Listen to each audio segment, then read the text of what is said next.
ਇਸ ਦੌਰ ਦੇ ਅੰਦਰ ਆਸਟ੍ਰੇਲੀਆ ਦਾ ਚਿੱਤਰਕਾਰ ਡੈਨੀਅਲ ਕੌਨਲ ਯਾਦ ਆ ਰਿਹਾ।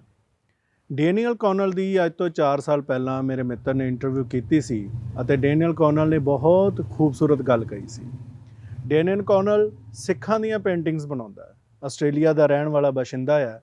ਉਹਨੇ ਕਿਹਾ ਸੀ ਕਿ ਇਸ ਦੌਰ ਦੇ ਅੰਦਰ ਦੁਨੀਆ ਉਸ ਦਿਨ ਖੂਬਸੂਰਤ ਬਣੇਗੀ ਜਿਸ ਦਿਨ ਇੱਕ ਭਾਈਚਾਰਾ ਆਪਣੇ ਤੋਂ ਦੂਸਰੇ ਗੈਰ ਭਾਈਚਾਰੇ ਦੀਆਂ ਤਕਲੀਫਾਂ ਦਰਦ ਦੀਆਂ ਗੱਲਾਂ ਕਰੇਗਾ। ਕਿ ਇੱਕ ਭਾਈਚਾਰਾ ਜੇ ਉਹਨਾਂ ਦੇ ਤਕਲੀਫਾਂ ਦਰਦ ਨਹੀਂ ਹੈ ਤੇ ਦੂਸਰੇ ਭਾਈਚਾਰੇ ਦੀਆਂ ਤਕਲੀਫਾਂ ਦਰਦ ਦੀਆਂ ਗੱਲਾਂ ਨਹੀਂ ਕਰੇਗਾ। ਇਸ ਤਰ੍ਹਾਂ ਦੁਨੀਆ ਨਹੀਂ ਬਦਲੇਗੀ। ਅਸੀਂ ਦੁਨੀਆ ਉਸ ਦਿਨ ਬਦਲਾਂਗੇ ਜਿਸ ਦਿਨ ਅਸੀਂ ਦੂਸਰੇ ਦੇ ਦੁੱਖ ਸੁੱਖ ਦੇ ਵਿੱਚ ਸ਼ਰੀਕ ਹੋਈਏ। ਅੱਜ ਤੋਂ ਬਹੁਤ ਸਾਲ ਪਹਿਲਾਂ 1621 ਈਸਵੀ ਦੇ ਅੰਦਰ ਗੁਰੂ ਤੇਗ ਬਹਾਦਰ ਪਾਤਸ਼ਾਹ ਦਾ ਜਨਮ ਹੁੰਦਾ ਹੈ। 1675 ਦੇ ਅੰਦਰ ਉਹਨਾਂ ਦੀ ਸ਼ਹੀਦੀ ਹੁੰਦੀ ਹੈ। ਗੁਰੂ ਤੇਗ ਬਹਾਦਰ ਪਾਤਸ਼ਾਹ ਕੋਲ ਕਸ਼ਮੀਰੀ ਪੰਡਤ ਆਉਂਦੇ ਨੇ। ਇਹ ਮਸਲਾ ਗੁਰੂ ਤੇਗ ਬਹਾਦਰ ਪਾਤਸ਼ਾਹ ਦਾ ਨਹੀਂ ਸੀ, ਪਰ ਉਹਨਾਂ ਕੋਲ ਕਸ਼ਮੀਰੀ ਪੰਡਤ ਆਏ ਕਿ ਸਾਡੀ ਧਰਮ ਦੀ ਰੱਖਿਆ ਕਰੋ। ਕੀ ਇਹ ਸਿਰਫ ਧਾਰਮਿਕ ਗੱਲ ਹੈ ਜਾਂ ਕੀ ਇਹ ਸਿਰਫ ਧਾਰਮਿਕ ਮਸਲਾ ਹੈ? ਨਹੀਂ, ਇਹ ਮਸਲਾ ਸੀ ਕਿ ਅਸੀਂ ਆਪਣੇ ਢੰਗ ਦੇ ਨਾਲ ਇਸ ਦੁਨੀਆ ਦੇ ਅੰਦਰ ਜੀਉ ਸਕਦੇ ਹਾਂ। ਸਾਡੇ ਆਪਣੇ ਅਹਿਸਾਸ, ਸਾਡੇ ਆਪਣੀ ਖੁਸ਼ੀਆਂ ਦੇ ਕੋਈ ਮਾਇਨੇ ਨਹੀਂ ਹੋਣਗੇ। ਕੀ ਇੱਕ ਬਾਦਸ਼ਾਹ ਆਪਣੀ ਸਨਕ ਦੇ ਵਿੱਚ ਸਾਡੀਆਂ ਖੁਸ਼ੀਆਂ, ਸਾਡੇ ਵਿਸ਼ਵਾਸ, ਸਾਡੀਆਂ ਰਹੁ ਰੀਤਾਂ ਕੁਚਲ ਦੇਵੇਗਾ? ਇਸ ਦਾ ਜਵਾਬ ਗੁਰੂ ਤੇਗ ਬਹਾਦਰ ਪਾਤਸ਼ਾਹ ਨੇ ਇਹੋ ਦਿੱਤਾ ਸੀ ਕਿ ਕੋਈ ਵੀ ਬਾਦਸ਼ਾਹ ਜਾਂ ਦੁਨੀਆ ਦਾ ਕੋਈ ਵੀ ਬਸ਼ਿੰਦਾ ਇਸ ਤਰ੍ਹਾਂ ਦਾ ਹੱਕ ਨਹੀਂ ਰੱਖਦਾ। ਇਸ ਕਰਕੇ ਉਹ ਕਸ਼ਮੀਰੀ ਪੰਡਤਾਂ ਦੇ ਲਈ ਜੂਝ ਗਏ। ਮਨੁੱਖੀ ਅਧਿਕਾਰਾਂ ਦੀ ਜਦੋਂ ਗੱਲ ਆਉਂਦੀ ਹੈ ਤਾਂ ਗੁਰੂ ਤੇਗ ਬਹਾਦਰ ਪਾਤਸ਼ਾਹ ਸਾਨੂੰ ਯਾਦ ਆਉਂਦੇ ਨੇ। ਉਹਨਾਂ ਦਾ 400 ਸਾਲਾ ਪ੍ਰਕਾਸ਼ ਦਿਹਾੜਾ ਅਸੀਂ ਮਨਾ ਰਹੇ ਹਾਂ। ਉਹਨਾਂ ਦੇ ਇਸ 400 ਸਾਲਾਂ ਦੇ ਅੰਦਰ ਮਨੁੱਖੀ ਅਧਿਕਾਰਾਂ ਦੀ ਗੱਲ ਨਾ ਤੁਰੇ, ਇਹ ਕਿੰਝ ਹੋ ਸਕਦਾ? ਪਰ ਇਸ ਦੌਰ ਦੇ ਅੰਦਰ ਇੱਕ ਆਪੋ ਆਪਣੀ ਤਰ੍ਹਾਂ ਦੇ ਖਾਨੇ ਬਣ ਗਏ ਨੇ। ਇਸ ਦੀਆਂ ਪਿਛਲੇ ਕੋਈ ਸਾਲਾਂ ਦੇ ਵਿੱਚ ਭਾਰਤ, ਪੰਜਾਬ ਜਾਂ ਦੁਨੀਆ ਦੀਆਂ ਸਰਗਰਮੀਆਂ ਨੂੰ ਵੇਖੀਏ ਤੇ ਬਹੁਤ ਅਜੀਬ ਗੱਲਾਂ ਸਾਡੇ ਸਾਹਮਣੇ ਆਈਆਂ ਨੇ। ਅਮਰੀਕਾ ਦੇ ਅੰਦਰ ਇੱਕ ਬਹੁਤ ਵੱਡੀ ਘਟਨਾ ਹੋਈ। ਉਸ ਘਟਨਾ ਨੇ ਇੱਕ ਵੱਡੀ ਮੁਹਿੰਮ ਸ਼ੁਰੂ ਕੀਤੀ, ਬਲੈਕ ਲਿਵਜ਼ ਮੈਟਰ। ਘਟਨਾ ਅਮਰੀਕਾ ਦੀ ਸੀ, ਘਟਨਾ ਕਾਲੇ ਲੋਕਾਂ ਨਾਲ ਸੰਬੰਧਿਤ ਸੀ, ਪਰ ਉਸ ਦਰਦ ਦੇ ਵਿੱਚ ਹਰ ਕੋਈ ਸ਼ਰੀਕ ਹੋਇਆ ਅਤੇ ਉਸ ਦਰਦ ਦੇ ਨਾਲੋਂ ਨਾਲ ਹੋਰ ਵੀ ਬਹੁਤ ਸਾਰੀਆਂ ਗੱਲਾਂ ਤੁਰੀਆਂ। ਇਸੇ ਤਰ੍ਹਾਂ ਸਿਟੀਜ਼ਨ ਅਮੈਂਡਮੈਂਟ ਬਿੱਲ ਹੋਵੇ ਜਾਂ ਕਸ਼ਮੀਰ ਮੁੱਦਾ ਹੋਵੇ, ਮੁੱਦਾ ਕਸ਼ਮੀਰ ਦਾ, ਪਰ ਪੂਰੀ ਦੁਨੀਆ ਨੇ ਉਹਨੂੰ ਆਪਣੇ ਢੰਗ ਦੇ ਨਾਲ ਰਿਸਪੌਂਡ ਕੀਤਾ। ਇਹ ਚੰਗੀ ਗੱਲ ਹੈ। ਜਿੱਥੇ ਜਿੱਥੇ ਅਜਿਹੀਆਂ ਗੱਲਾਂ ਹੁੰਦੀਆਂ ਨੇ ਉੱਥੇ ਉੱਥੇ ਉਮੀਦ ਬਣਦੀ ਹੈ। ਇਸ ਬਲੈਕ ਲਿਵਜ਼ ਮੈਟਰ ਨੇ ਮੰਨਿਆ ਜਾਂਦਾ ਹੈ ਕਿ ਟਰੰਪ ਦੀ ਉਸ ਮੁਹਿੰਮ ਨੂੰ ਰੋਕਿਆ, ਉਸ ਦੇ ਵਿੱਚ ਬਹੁਤ ਵੱਡਾ ਹੱਥ ਹੈ। ਉਸ ਦੌਰਾਨ ਇੱਕ ਕੁੜੀ ਦੀ ਤਕਰੀਰ ਮੈਨੂੰ ਯਾਦ ਆ ਰਹੀ ਹੈ ਜਿਨਨੇ ਉਸ ਗੱਲ ਨੂੰ ਲੈ ਕੇ ਰਿਸਪੌਂਡ ਕੀਤਾ ਸੀ ਜਦੋਂ ਕਿਹਾ ਗਿਆ ਸੀ ਕਿ ਇਹ ਕਾਲੇ ਲੋਕ ਦੰਗੇ ਫੈਲਾ ਰਹੇ ਨੇ, ਤੋੜ ਫੋੜ ਕਰ ਰਹੇ ਨੇ, ਤੇ ਕੁੜੀ ਨੇ ਇਹ ਕਿਹਾ ਸੀ ਕਿ ਇਹ ਦੰਗੇ ਫੈਲਾਉਣਾ, ਤੋੜ ਫੋੜ ਕਰਨਾ ਸਾਡੀ ਰਵਾਇਤ ਨਹੀਂ ਸੀ, ਅਸੀਂ ਤੁਹਾਡੇ ਕੋਲੋਂ ਹੀ ਸਿੱਖਿਆ ਹੈ। ਜੋ ਅਸੀਂ ਤੁਹਾਡੇ ਕੋਲੋਂ ਸਿੱਖਿਆ ਉਸੇ ਤਰ੍ਹਾਂ ਅਸੀਂ ਤੁਹਾਨੂੰ ਰਿਸਪੌਂਡ ਕੀਤਾ। ਆਖਰ ਅਮਰੀਕਾ ਦੀਆਂ ਸਾਰੀਆਂ ਗੱਲਾਂ ਨੂੰ ਅਸੀਂ ਇਸ ਦੌਰ ਦੇ ਅੰਦਰ ਕਿਵੇਂ ਮਹਿਸੂਸ ਕਰਾਂਗੇ? ਉਹਨਾਂ ਨੇ ਇੱਥੋਂ ਤੱਕ ਕਹਿ ਦਿੱਤਾ ਸੀ ਕਿ ਪੁਲਿਸਿੰਗ ਸਿਸਟਮ ਦੇ ਅੰਦਰ ਬਹੁਤ ਵੱਡੀ ਗੜਬੜ ਹੈ, ਇਹਨੂੰ ਭੰਗ ਕਰ ਦਿਓ। ਇਸੇ ਨੂੰ ਹੁਣ ਤੁਸੀਂ ਹਰਜੀਤ ਸਿੰਘ ਵਾਲੇ ਮਸਲੇ 'ਤੇ ਮਹਿਸੂਸ ਕਰਕੇ ਵੇਖੋ। ਇਸੇ ਨੂੰ ਤੁਸੀਂ ਕਰੋਨਾ ਦੀ ਉਸ ਤਮਾਮ ਮਸਲਿਆਂ ਨੂੰ ਮਹਿਸੂਸ ਕਰਕੇ ਵੇਖੋ। ਇਸੇ ਨੂੰ ਮਹਿਸੂਸ ਕਰਕੇ ਵੇਖੋ ਜਦੋਂ ਫਾਰਮਰ ਐਜੀਟੇਸ਼ਨ ਦੇ ਅੰਦਰ ਵਾਰ-ਵਾਰ ਇਹ ਕਹਿ ਦਿੱਤਾ ਜਾਂਦਾ ਹੈ ਕਿ ਸਿਰਫ ਕਿਸਾਨੀ ਮਸਲਾ ਹੈ, ਸਾਨੂੰ ਹੋਰ ਮਸਲੇ ਨਹੀਂ ਛੇੜਨੇ ਚਾਹੀਦੇ। ਮੈਨੂੰ ਲੱਗਦਾ ਹੈ ਕਿ ਇਸ ਮਸਲਿਆਂ ਦੇ ਨਾਲੋਂ ਨਾਲ ਸਾਨੂੰ ਹੋਰ ਦੁੱਖ ਦਰਦ ਤਕਲੀਫਾਂ ਦੀਆਂ ਗੱਲਾਂ ਵੀ ਕਰਨੀਆਂ ਚਾਹੀਦੀਆਂ। ਕਾਫਲੇ ਇੰਜ ਹੀ ਬਣਦੇ ਨੇ, ਇਹ ਸਾਰੀਆਂ ਗੱਲਾਂ ਮਹਿਸੂਸ ਕਰਨ ਦੀ ਲੋੜ ਹੈ। ਇਸੇ ਦੇ ਵਿਸਤਾਰ ਦੇ ਅੰਦਰ ਗੁਰੂ ਤੇਗ ਬਹਾਦਰ ਪਾਤਸ਼ਾਹ ਦੇ ਬਹਾਨੇ ਅੱਜ ਆਪਾਂ ਗੱਲ ਕਰਾਂਗੇ। ਮੇਰੇ ਨਾਲ ਮੇਰੇ ਮਹਿਮਾਨ ਨੇ ਰਾਜਵਿੰਦਰ ਸਿੰਘ ਬੈਂਸ ਹੋਣੀ, ਅਤੇ ਇਹ ਸਾਰੀਆਂ ਗੱਲਾਂ ਉਹਨਾਂ ਦੇ ਮਾਰਫਤ ਜਾਣੀਆਂ ਪਹੁੰਚਣੀਆਂ ਤੁਹਾਡੇ ਤੱਕ ਜ਼ਰੂਰੀ ਨੇ, ਕਿਉਂਕਿ ਪੰਜਾਬ ਦੇ ਅੰਦਰ ਲਗਾਤਾਰ ਯੂਐਪਾ ਨੂੰ ਲੈ ਕੇ ਬਹੁਤ ਸਾਰੇ ਨੌਜਵਾਨਾਂ ਦੀ ਖੱਜਲ ਖੁਆਰੀ ਹੋਈ, ਹਿਊਮਨ ਰਾਈਟਸ ਦੀ ਵਾਇਓਲੇਸ਼ਨ ਹੋਈ। ਪਿਛਲੇ ਦਿਨਾਂ ਦੇ ਅੰਦਰ 2 ਨਿਹੰਗ ਦਾ ਮਸਲਾ ਬਹੁਤ ਚਰਚਾ ਦੇ ਵਿੱਚ ਆਇਆ। ਉਸ ਨੂੰ ਲੈ ਕੇ ਅਖਬਾਰਾਂ ਨੇ ਵੀ ਉਸੇ ਤਰ੍ਹਾਂ ਰਿਸਪੌਂਡ ਕੀਤਾ ਜਿਸ ਤਰ੍ਹਾਂ ਦਾ ਵਰਸ਼ਨ ਸਰਕਾਰੀ ਸੀ। ਮਸਲਾ ਇਹ ਨਹੀਂ ਹੈ ਕਿ ਕੌਣ ਸਹੀ ਹੈ ਜਾਂ ਕੌਣ ਗਲਤ। ਮਸਲਾ ਇਹ ਹੈ ਕਿ ਜੇ ਉਹਨਾਂ ਦੀ ਬੈਕਗਰਾਉਂਡ ਦਾਗਦਾਰ ਵੀ ਸੀ ਤਾਂ ਕੀ ਉਹਨਾਂ ਦੇ ਮਨੁੱਖੀ ਅਧਿਕਾਰ ਨਹੀਂ ਸਨ? ਕਿ ਕਿਸੇ ਵੀ ਘਟਨਾ ਦੀ ਪੜਚੋਲ ਨਹੀਂ ਹੋ ਸਕਦੀ, ਕਿਸੇ ਵੀ ਘਟਨਾ 'ਤੇ ਸਵਾਲ ਨਹੀਂ ਹੋ ਸਕਦਾ? ਕਰੋਨਾ ਦੇ ਇਸ ਪੂਰੀ ਸਿਸਟਮ ਦੇ ਦੌਰਾਨ ਜਿਹੜਾ ਕਰੋਨਾ ਦੇ ਉਸ ਪੂਰੀ ਸਰਕਾਰ ਦੀ ਮੁਹਿੰਮ ਦੇ ਖਿਲਾਫ ਆਵਾਜ਼ ਚੁੱਕਦਾ ਹੈ, ਉਸ ਦੇ ਖਿਲਾਫ ਕੇਸ ਪਾ ਦਿੱਤੇ ਜਾਂਦੇ ਨੇ। ਆਖਰ ਇੰਨੀ ਹਫੜਾ ਦਫੜੀ ਕਿਉਂ ਹੈ? ਇੰਨਾ ਖੌਫ ਕਿਉਂ ਹੈ ਕਿਉਂ ਅਸੀਂ ਕਿਸੇ ਤਰ੍ਹਾਂ ਦੀ ਪੜਚੋਲ ਤੋਂ ਡਰਦੇ ਹਾਂ, ਕਿਉਂ ਅਸੀਂ ਸਵਾਲਾਂ ਤੋਂ ਡਰਦੇ ਹਾਂ? ਜੇ ਇਸ ਤਰ੍ਹਾਂ ਹੋਏਗਾ ਤਾਂ ਮੈਨੂੰ ਲੱਗਦਾ ਕਿ ਅਗਲਾ ਨੰਬਰ ਸਾਡਾ ਸਭ ਦਾ ਆਉਣ ਵਾਲਾ ਹੈ ਅਤੇ ਇਸ ਦੇ ਲਈ ਸਾਨੂੰ ਤਿਆਰ ਰਹਿਣਾ ਚਾਹੀਦਾ। ਬੈਂਸ ਸਾਹਿਬ, ਤੁਹਾਡਾ ਬਹੁਤ ਬਹੁਤ ਸਵਾਗਤ ਹੈ ਸਾਡੇ ਅੱਜ ਦੇ ਇਸ ਪ੍ਰੋਗਰਾਮ 'ਚ। ਸ਼ੁਕਰੀਆ। ਇਹ ਜੋ ਵੀ ਇਸ ਵਕਤ ਆਪਾਂ ਗੱਲਾਂ ਕਰ ਰਹੇ ਹਾਂ, ਸੰਸਾਰ ਤੋਂ ਲੈ ਕੇ ਪੰਜਾਬ ਤੱਕ, ਇਸ ਦੇ ਵਿੱਚ ਇੱਕ ਇਹ ਦੇਖਿਆ ਗਿਆ ਕਿ ਹਿਊਮਨ ਰਾਈਟਸ ਦੇ ਖਾਨੇ ਵੀ ਬਣ ਰਹੇ ਨੇ, ਹਿਊਮਨ ਰਾਈਟਸ ਦੀ ਵਾਇਲੇਸ਼ਨ ਵੀ ਹੋ ਰਹੀ ਹੈ ਅਤੇ ਉਹਨੂੰ ਉਸ ਢੰਗ ਦੇ ਨਾਲ ਰਿਸਪੌਂਡ ਨਹੀਂ ਕੀਤਾ ਜਾ ਰਿਹਾ, ਰਿਪੋਰਟ ਨਹੀਂ ਕੀਤਾ ਜਾ ਰਿਹਾ। ਤੁਹਾਨੂੰ ਕੀ ਲੱਗਦਾ ਕਿ ਇਸ ਸਿਸਟਮ ਦੇ ਅੰਦਰ ਦਾ ਤਾਣਾ ਬਾਣਾ ਗੜਬੜਾ ਕਿੱਥੇ ਗਿਆ?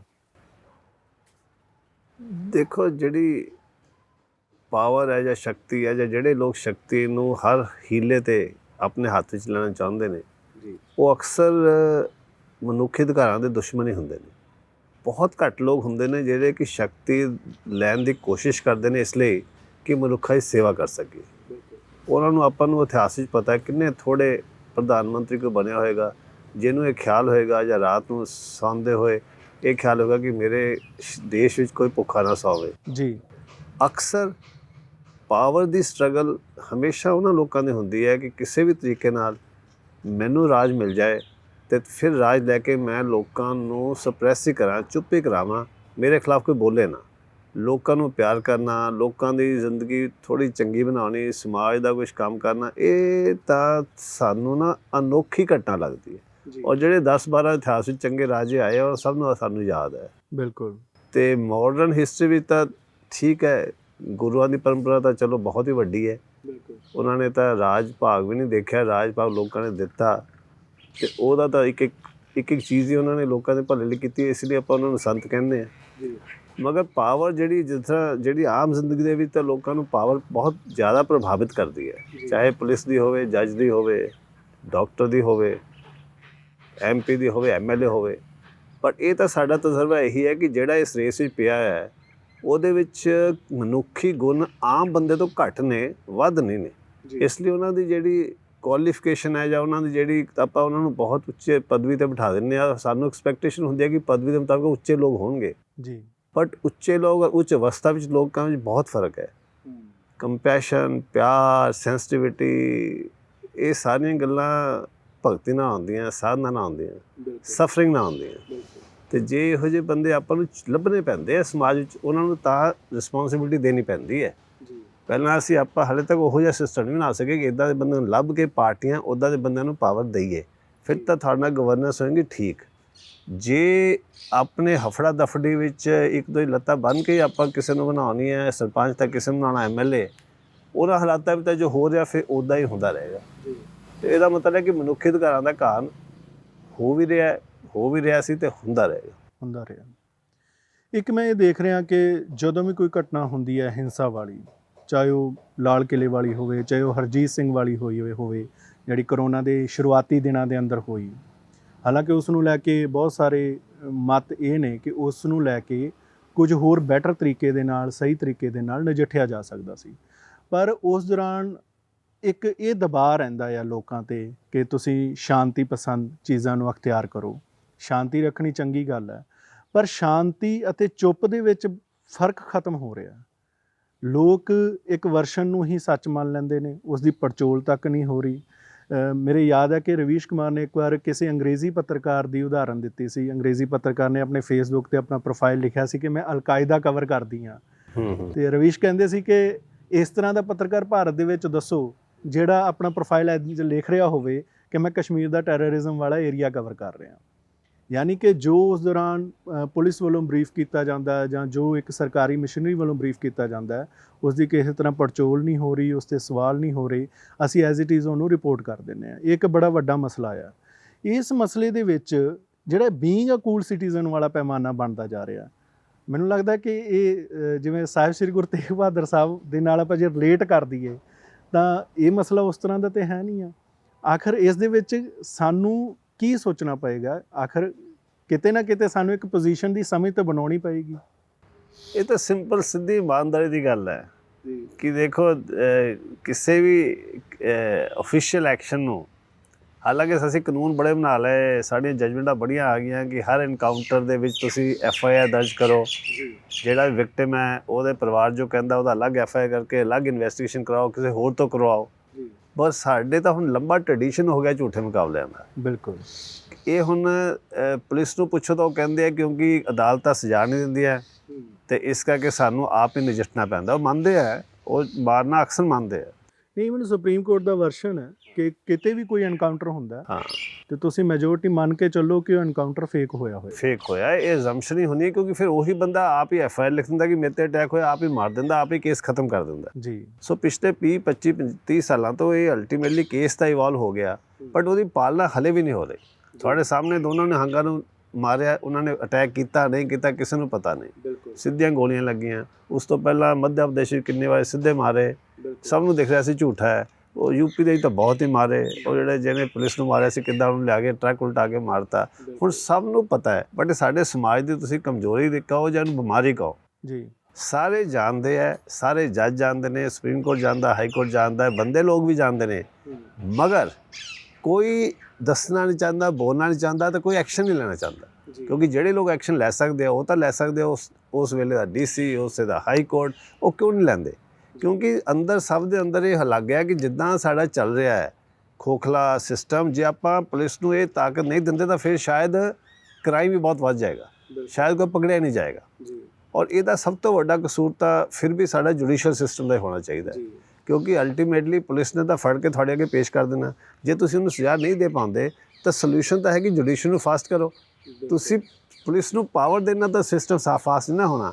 ਉਹਨਾਂ ਕੀ ਹੋ ਗਿਆ ਕਿ ਲੋਕਾਂ ਦਾ ਪੁਲਿਸ ਤੋਂ ਬਿਲਕੁਲ ਵਿਸ਼ਵਾਸ ਉੱਠ ਗਿਆ। ਹੁਣ ਜਿੱਥੇ ਉਹ ਰੀਅਲ ਐਨਕਾਊਂਟਰ ਹੈ ਉੱਥੇ ਵੀ ਸ਼ੱਕ ਕਰਦੇ ਨੇ। ਬਿਲਕੁਲ, ਪੁਲਿਸ ਆਪ ਅੰਡਰ ਸਟ੍ਰੈਸ ਵਿੱਚ ਹੈ, ਲੋਕੀ ਉਹਨਾਂ ਨੂੰ ਬਿਲਕੁਲ ਕ੍ਰਿਮੀਨਲ ਦੀ ਨਜ਼ਰ ਨਾਲ ਦੇਖਦੇ ਨੇ। ਉਹਨਾਂ ਦੀ ਜੋ ਅਸੀਂ ਵੀ ਆਪਣੇ ਐਡਵਾਈਸ ਕਰਨੇ ਆ ਕਲਾਇੰਟ ਨੂੰ ਕਿ ਜੇ ਕਿਸੇ ਪੁਲਿਸ ਅਫਸਰ ਨੇ ਇਨਵੈਸਟੀਗੇਸ਼ਨ ਕਰਨੀ ਹੋਵੇ, ਜੋ ਵੀ ਕਵੇ ਉਸ ਤੋਂ ਉਲਟਾ ਕਰੋ, ਕਿਉਂਕਿ ਉਹਨਾਂ ਨੂੰ ਇੰਨੀ ਆਦਤ ਪੈ ਗਈ ਝੂਠ ਬੋਲਣ ਦੀ ਕਿ ਹੁਣ ਉਹ ਭੁੱਲੇ ਗਏ ਕਿ ਕਦੀ ਸੱਚਾਈ ਵੀ ਸੱਚ ਵੀ ਬੋਲਣਾ।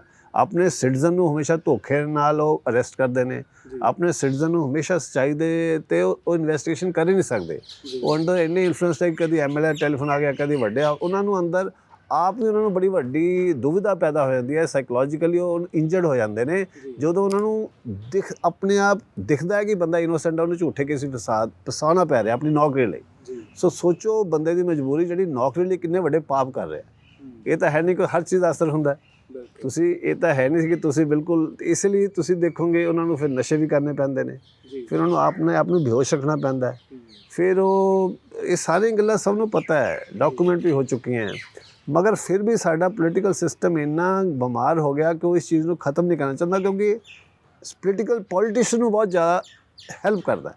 ਉਹਨਾਂ ਦੀ ਜਿਹੜੀ ਬੇਸਿਕਲੀ ਉਹ ਕਾਨੂੰਨ ਦੇ ਮੁਤਾਬਿਕ ਚੱਲਣਾ ਨਹੀਂ ਚਾਹੁੰਦੇ। ਸਾਡਾ ਐਕਚੁਅਲੀ ਸਮਾਜ ਦੋ ਹਿੱਸਿਆਂ 'ਚ ਵੰਡਿਆ। ਆਪਾਂ ਕਹਿੰਦੇ ਕਿ ਸਿਜ਼ੋਫਰੈਨਿਕ ਸਮਾਜ ਹੈ। ਇੱਕ ਬੰਦੇ ਕਾਨੂੰਨ ਦੇ ਥੱਲੇ ਕੁਚਲੇ ਜਾ ਰਹੇ ਆ, ਦੂਸਰੇ ਬੰਦੇ ਕਾਨੂੰਨ ਦੇ ਉੱਤੇ ਬੈਠ ਕੇ ਮੌਜਾਂ ਕਰ ਰਹੇ ਨੇ। ਇਸ ਵਿੱਚ ਦੇਖਿਆ ਹੋਣਾ ਸਾਡੇ ਕਾਨੂੰਨ ਸਭ ਤੋਂ ਜ਼ਿਆਦਾ ਸਖਤ ਬਣ ਜਾਂਦੇ ਆ, ਕਿਉਂਕਿ ਉਹਨਾਂ ਨੂੰ ਪਤਾ ਕਿ ਸਾਡੇ ਤਾਂ ਕਾਨੂੰਨ ਲਾਗੂ ਨਹੀਂ ਹੋਣਾ, ਲਾਗੂ ਹੋਣਾ ਆਮ ਬੰਦੇ ਤੇ। ਆਮ ਬੰਦੇ ਨੂੰ ਤੁਸੀਂ ਬਿਲਕੁਲ ਉਹਦੀ ਜਿਹੜੀ ਐਬਿਲਿਟੀ ਵੀ ਹੈ ਨਾ, ਹਿਊਮਨ ਬੀਇੰਗ ਦੀ ਜਿਹੜੀ ਬੋਲਣ ਦੀ ਆਵਾਜ਼ ਵੀ ਤੁਸੀਂ ਦਬਾਉਣਾ ਚਾਹੁੰਦੇ ਹੋ। ਇਹ ਤਾਂ ਸਾਡੀ ਹੈਰੀਟੇਜ ਪੰਜਾਬ ਵਿੱਚ ਇੰਨੀ ਲੰਬੀ ਹੋ ਗਈ, 500 ਸਾਲਾਂ ਦੀ, ਤਾਂ ਅਸੀਂ ਬੋਲਣਾ ਹਲੇ ਭੁੱਲੇ ਨਹੀਂ। ਅਦਰਵਾਈਜ਼ ਬਾਕੀ ਦੇਸ਼ ਵਿੱਚ ਦੇਖੋ ਜਿਸ ਤਰ੍ਹਾਂ ਜ਼ੁਲਮ ਹੋ ਰਿਹਾ ਹੈ, ਆਮ ਪਿੰਡ ਵਿੱਚ ਇੰਨਾ ਜ਼ੁਲਮ ਹੈ ਸਰਪੰਚ ਦਾ ਹੀ ਕਿ ਆਮ ਬੰਦਾ ਪ੍ਰੋਟੈਸਟ ਨਹੀਂ ਕਰ ਪਾ ਰਿਹਾ। ਆਮ ਕੁੜੀਆਂ ਆਪਣੀ ਇੱਜ਼ਤ ਨਹੀਂ ਬਚਾ ਪਾ ਰਹੀਆਂ। ਬਿਲਕੁਲ, ਹਲੇ ਵੀ ਜਿੱਥੇ ਟਰਾਇਲ ਹੋ ਰਿਹਾ ਯੂਪੀ ਦੇ ਵਿੱਚ, ਤੁਸੀਂ ਦੇਖ ਸਕਦੇ ਹੋ ਕਿ ਉਸ ਪਰਿਵਾਰ ਨੂੰ ਕਿੰਨਾ ਸਬਡਿਊ ਕੀਤਾ ਜਾ ਰਿਹਾ।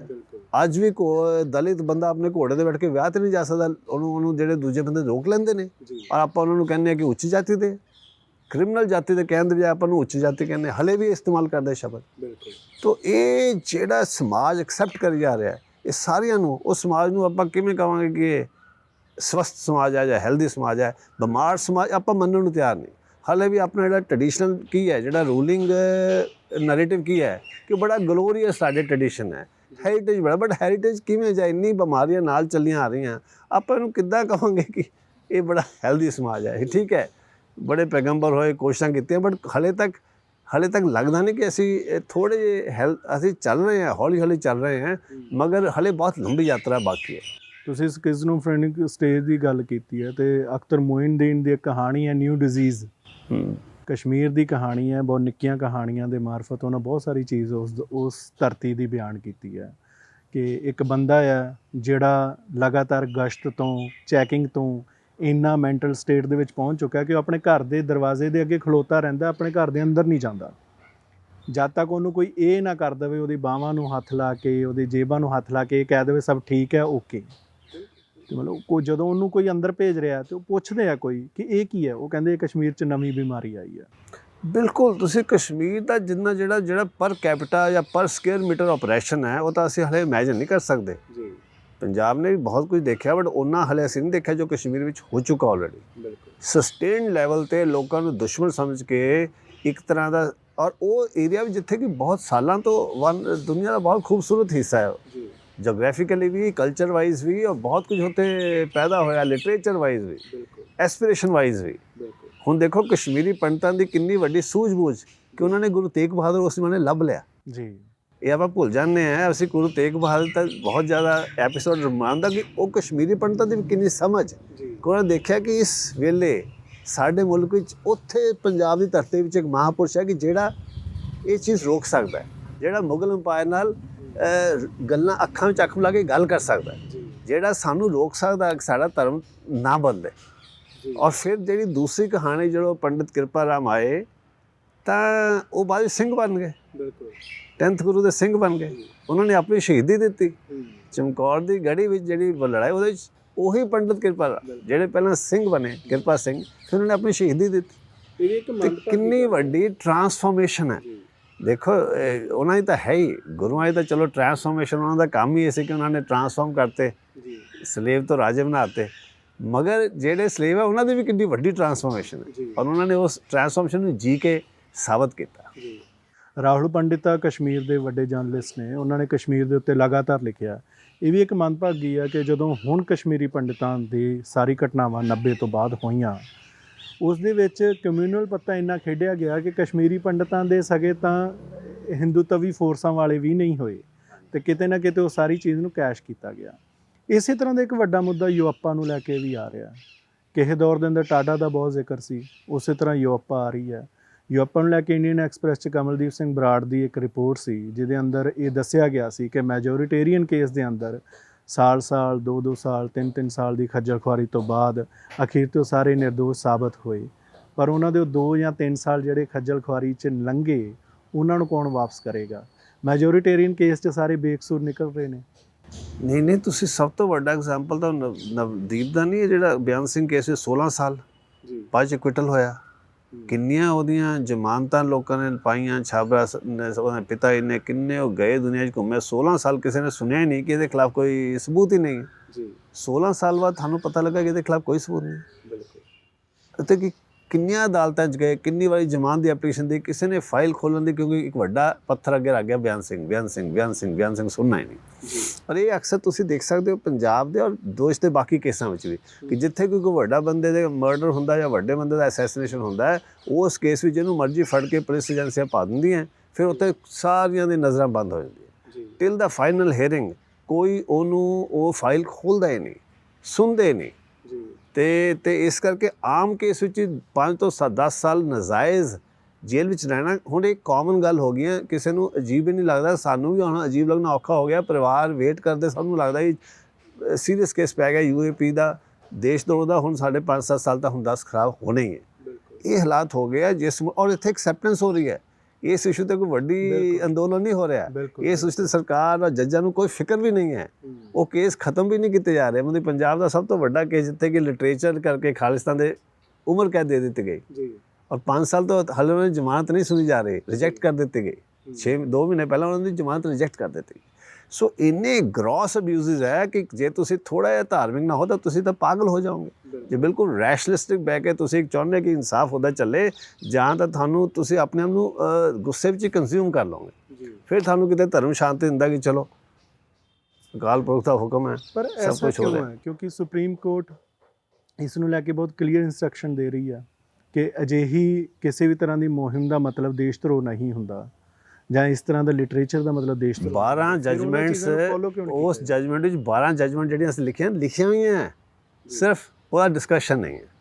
ਹਾਈ ਕੋਰਟ ਵਿੱਚ ਸਾਡੀ 12 ਜਜਮੈਂਟ ਕਹਿ ਕੇ ਇਹਨਾਂ 'ਚ ਪੜ੍ਹ ਲਓ। ਸੋ ਜਦੋਂ ਮੈਂ ਕਹਿੰਦਾ ਕਿ ਸਾਡੀ ਜਿਹੜੀ ਡੈਮੋਕ੍ਰੇਸੀ ਸਕਿਜ਼ੋਫਰੈਨਿਕ ਹੈ, ਇਹਦਾ ਇਹੀ ਮਤਲਬ ਹੈ ਕਿ ਪੇਪਰਾਂ ਦੇ ਵਿੱਚ, ਜਜਮੈਂਟ ਦੇ ਵਿੱਚ ਸਭ ਕੁਝ ਠੀਕ ਹੈ, ਫੋਲੋ ਕੁਛ ਵੀ ਨਹੀਂ ਹੋ ਰਿਹਾ, ਫੋਲੋ ਬਿਲਕੁਲ ਨਹੀਂ ਹੋ ਰਿਹਾ। ਕਾਨੂੰਨ ਕੋਈ ਵੱਡਾ ਬੰਦਾ ਫਸਦਾ ਤਾਂ ਤੁਸੀਂ ਦੇਖੋ ਕਿੱਦਾਂ case after case and revision ਕਿੱਦਾਂ ਵੱਡੇ ਦੂਜੇ ਕੋਰਟ ਸੁਣਦੇ ਆ। ਉਹੀ ਕੋਰਟ ਬੇਸ਼ਰਮੀ ਨਾਲ ਆਮ ਬੰਦੇ ਦੀ ਗੱਲ ਨਹੀਂ ਸੁਣਦਾ। ਹੁਣ ਬੇਸ਼ਰਮੀ ਸਿੱਧੀ ਜ਼ਿਆਦਾ ਹੋ ਗਈ ਹੈ ਪਿਛਲੇ 6 ਸਾਲਾਂ ਤੋਂ ਦੇਖਿਆ, ਕਿਉਂਕਿ ਸਰਕਾਰ ਬਲੀਵ ਕਰਦੀ ਹੈ ਕਿ ਵਿਤਕਰਾ ਕਰਨਾ। ਇਹ ਸਰਕਾਰ ਦਾ ਜਿਹੜਾ ਕੋਰ ਬਲੀਫ ਹੈ ਉਹ ਇਹ ਹੈ ਕਿ ਅਸੀਂ ਬਰਾਬਰ ਨਹੀਂ, ਜਿਹੜਾ ਸਿੱਖ ਧਰਮ ਨਾਲ ਸਿੱਧਾ ਟੱਕਰ ਲੈਂਦਾ। ਜਿੱਥੇ ਸਾਡੀ ਸੋਸ਼ਲ ਇਕੁਐਲਿਟੀ ਸਾਡਾ ਅਸੀਂ ਜਿੰਨੇ ਹੈਗੇ ਹੈ ਉਹਨੇ ਤਾਂ ਨਹੀਂ ਹੈ ਜੇ ਹੋਣਾ ਚਾਹੀਦਾ, ਮਗਰ ਫਿਰ ਵੀ ਸਾਡੀ ਇੱਕ ਕੋਰ ਬਲੀਫ ਤਾਂ ਹੈ ਕਿ ਸਭ ਬਰਾਬਰ ਹੈ। ਔਰ ਜਿੱਥੇ ਉੱਥੇ ਹੈ ਕਿ ਕੋਰ ਬਲੀਫ ਹੈ ਕਿ ਬਰਾਬਰ ਨਹੀਂ ਜੀ, ਬਰਾਬਰ ਤਾਂ ਆਊਟਰੇਜ ਕਰਦੇ।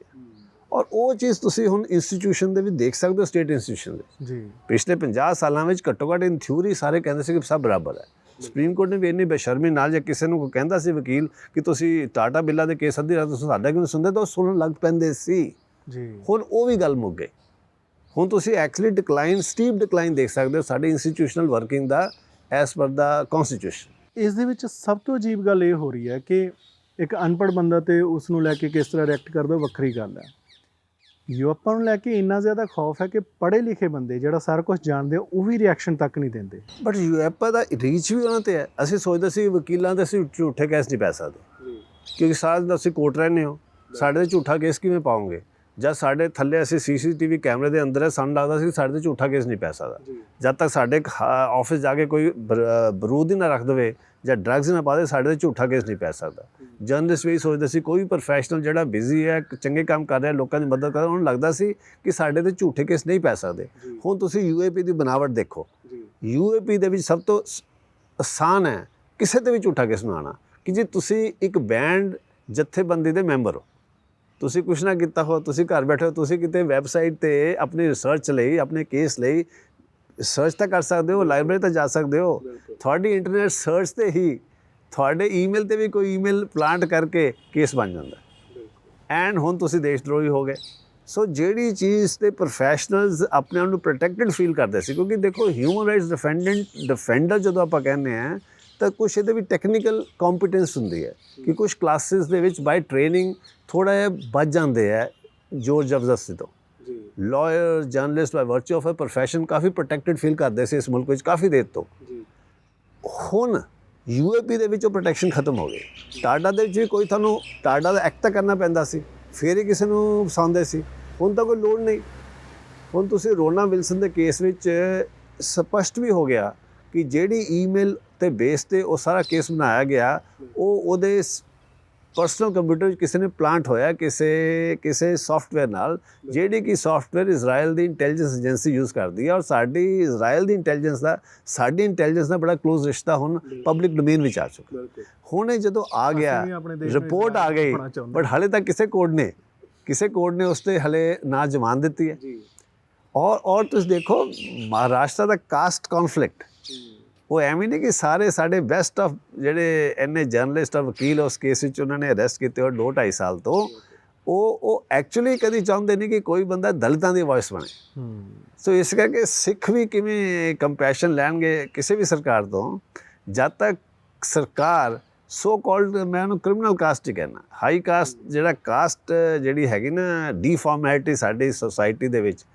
ਕਿਉਂਕਿ ਦੇਖੋ ਥਿਊਰੀ ਦੇ ਵਿੱਚ ਤਾਂ ਵਰਨ ਧਰਮ ਬੜਾ ਅੱਛਾ ਲੱਗਦਾ ਕਿ ਆਫਟਰ ਆਪਣੀ ਕੰਪੀਟੈਂਸ ਦੇ ਹਿਸਾਬ ਨਾਲ ਤੁਹਾਨੂੰ ਕੰਮ ਮਿਲੇਗਾ, ਆਪਣੀ ਐਬਿਲਿਟੀ ਦੇ ਹਿਸਾਬ ਨਾਲ ਤੁਹਾਨੂੰ ਵੇਜਸ ਮਿਲਣਗੀਆਂ, ਅਤੇ ਬੜਾ ਸੋਹਣਾ ਕਮਿਊਨਿਸਟਿਕ ਆਈਡੀਆ ਲੱਗਦਾ ਹੈ। ਮਗਰ ਐਕਚੁਅਲ ਪ੍ਰੈਕਟਿਸ ਵਿੱਚ ਤਾਂ ਬੜਾ ਇਹ ਡੋਮੀਨੇਟਿੰਗ ਦਾ ਢੰਗ ਹੋ ਗਿਆ। ਇਹ ਕਿੰਨੇ ਸਾਲ ਤੋਂ ਤੁਸੀਂ 80% ਲੋਕਾਂ ਨੂੰ ਦਬਾ ਕੇ ਸਲੇਵਰੀ ਬਣਾ ਲਈ, ਔਰ ਇੰਨੀ ਸੋਹਣੀ ਸਲੇਵਰੀ ਬਣਾ ਲਈ ਕਿ ਤੁਸੀਂ ਅਲਟੀਮੇਟਲੀ ਉਹਨੂੰ ਸੀਕ੍ਰੇਟ ਟੈਸਟ ਬਣਾਤਾ। ਸੀਕ੍ਰੇਟ ਟੈਸਟ ਵਿੱਚ ਉਹਨਾਂ ਨੂੰ ਪਾਠ ਲਾਉਣਾ ਲਾਤਾ, ਆਪਣੀ ਹੀ ਗੁਲਾਮੀ ਦੇ ਦਸਤਾਵੇਜ਼ਾਂ ਦਾ ਪਾਠ ਬਣਾਤਾ, ਜਿਹੜਾ ਤੁਸੀਂ ਅਨਕੌਂਸ਼ੀਅਸਲੀ ਬੋਲੀ ਜਾਂਦੇ ਹੋ। ਤੁਹਾਡੇ ਬਰਥ 'ਤੇ, ਤੁਹਾਡੇ ਵਿਆਹ 'ਤੇ, ਤੁਹਾਡੇ ਜਿਹੜੇ ਸ਼ਾਸਤਰਾਂ ਵਿੱਚ ਤੁਸੀਂ ਮੰਤਰ ਪੜ੍ਹਦੇ ਹੋ, ਉਹਦੇ ਵਿੱਚ ਤੁਹਾਡੀ ਹੀ ਗੁਲਾਮੀ ਦੇ ਅੰਦਰ, ਤੁਹਾਡੇ ਅੰਦਰ ਸਰੀਰ ਦੇ ਵਿੱਚ ਜਾਈ ਜਾ ਰਿਹਾ। ਬਿਲਕੁਲ ਉਹੀ ਸ਼ਬਦਾਂ 'ਚ ਪਾਵਰ ਹੁੰਦੀ ਹੈ, ਜੋ ਅਸੀਂ ਕਹਿੰਦੇ ਸ਼ਬਦ ਗੁਰੂ ਦੇ ਸ਼ਬਦਾਂ 'ਚ ਬੜੀ ਪਾਵਰ ਹੁੰਦੀ ਹੈ। ਤੁਸੀਂ ਸ਼ਬਦ ਹੀ ਆਪਣੀ ਗੁਲਾਮੀ ਦੇ ਬਾਰ-ਬਾਰ ਰਿਪੀਟ ਕਰੋਗੇ, ਉਹਦਾ ਪਾਠ ਕਰੋਗੇ ਤਾਂ ਗੁਲਾਮ ਰਹਿ ਜਾਓਗੇ। ਤੁਹਾਨੂੰ ਸੰਭਾਵਨਾ ਖਤਮ ਕਰਤੀ ਆਜ਼ਾਦ ਹੋਣ ਦਾ। ਇਸ ਲਈ ਹੁਣ ਪਹਿਲੀ ਵਾਰੀ ਦਲਿਤ ਸਮਾਜ ਕਹਿ ਰਿਹਾ ਕਿ ਸਭ ਤੋਂ ਪਹਿਲਾਂ ਅੰਬੇਦਕਰ ਸਾਹਿਬ ਨੇ ਸਭ ਤੋਂ ਪਹਿਲਾਂ ਇਹੀ ਕਿਹਾ ਸੀ ਨਾ ਕਿ ਸ਼ਾਸਤਰਾਂ ਨੂੰ ਜਲਾਉਣਾ ਪਏਗਾ। ਸ਼ਾਸਤਰ ਤੁਹਾਨੂੰ ਧਰਮ ਨਹੀਂ ਸਿਖਾਉਂਦੇ, ਸ਼ਾਸਤਰ ਤੁਹਾਡੀ ਗੁਲਾਮੀ ਦਾ ਟੈਕਸਟ ਹੈ, ਸ਼ਾਸਤਰ ਤੁਹਾਡੀ ਗੁਲਾਮੀ ਦਾ ਸੰਵਿਧਾਨ ਹੈ। ਤੁਸੀਂ ਛੱਡੋ ਇਹਨਾਂ ਨੂੰ, ਇਹ ਮੂਰਤੀਆਂ ਤੋੜਨੀਆਂ ਪੈਣਗੀਆਂ। ਤੁਸੀਂ ਆਜ਼ਾਦ ਆਪ ਹੀ ਹੋਣਾ ਹੈ, ਕਿਸੇ ਨੇ ਤੁਹਾਨੂੰ ਕਰਨਾ ਨਹੀਂ ਹੈ। ਪਹਿਲਾਂ ਤੁਹਾਨੂੰ ਸ਼ਾਸਤਰ ਚਲਾਉਣੇ ਪੈਣਗੇ, ਫਿਰ ਤੁਹਾਨੂੰ ਸਮਝ ਆਏਗੀ। ਘੱਟੋ ਘੱਟ ਤੁਸੀਂ ਆਪਣਾ ਸੋਚੋਗੇ, ਫਿਰ ਤੁਸੀਂ ਆਜ਼ਾਦ ਹੋਵੋਗੇ। ਬਲੈਕਸ ਤੁਹਾਡੀ ਲੜਾਈ ਆਪ ਹੀ ਲੜਨੀ ਪੈਂਦੀ, ਬਲੈਕਸ ਨੇ ਆਪਣੀ ਲੜਾਈ ਆਪ ਲੜੀ। ਬਿਲਕੁਲ। ਤਾਂ ਇਸ ਕਰਕੇ ਜਿਹੜਾ ਕੰਪਲੈਕਸਿਟੀ ਆਫ ਇੰਡੀਅਨ ਸੋਸਾਇਟੀ ਹੈ, ਇਹਦਾ ਲੇਅਰਸ ਐਂਡ ਲੇਅਰਸ ਹੈ। ਪਿਆਜ਼ ਮੰਗਰ ਤੁਸੀਂ ਆਜ਼ਾਦ ਹੋਣਾ ਇਹ ਤਾਂ ਆਸਾਨ ਨਹੀਂ ਹੈ, ਪਰ ਫਿਰ ਵੀ ਪਿਛਲੇ 70 ਸਾਲ ਤੋਂ ਬੜੀਆਂ ਲੇਅਰਸ ਗੁਲਾਮੀ ਦੀਆਂ ਖਤਮ ਹੋਈਆਂ। ਇਹ ਨਹੀਂ ਕਿਹਾ ਜਾ ਸਕਦਾ ਕਿ ਨਹੀਂ ਹੋਈਆਂ, ਪਰ ਉਨੀ ਸਪੀਡ ਨਾਲ ਨਹੀਂ ਹੋਈਆਂ ਜਿੰਨੀਆਂ ਅਸੀਂ ਸੋਚਦੇ ਸੀ। ਇੱਕ ਇਹ ਵੀ ਬੜੀ ਅਜੀਬ ਗੱਲ ਹੈ, ਇਸ 'ਤੇ ਮੈਂ ਤੁਹਾਡਾ ਨਜ਼ਰੀਆ ਸਮਝਣਾ ਚਾਹਾਂਗਾ ਕਿ ਦਸੰਬਰ ਤੋਂ ਲੈ ਕੇ ਅਪ੍ਰੈਲ ਤੱਕ 2 ਤਾਜ਼ਾ ਘਟਨਾਵਾਂ ਹੋਈਆਂ। ਪਹਿਲੀ ਘਟਨਾ ਹੋਈ ਜਦੋਂ 10 ਦਸੰਬਰ ਨੂੰ ਵਰਲਡ ਹਿਊਮਨ ਰਾਈਟਸ ਡੇ ਮਨਾਇਆ ਗਿਆ। ਭਾਰਤੀ ਕਿਸਾਨ ਯੂਨੀਅਨ ਉਗਰਾਹਾਂ ਨੇ ਬਾਰਡਰ ਦੇ ਉੱਤੇ, ਕੁੰਡਲੀ ਬਾਰਡਰ ਦੇ ਉੱਤੇ ਉਸ ਨੂੰ ਸੈਲੀਬ੍ਰੇਟ ਕੀਤਾ। ਬਹੁਤ ਚੰਗੀ ਗੱਲ ਹੈ, ਹੋਣਾ ਚਾਹੀਦਾ।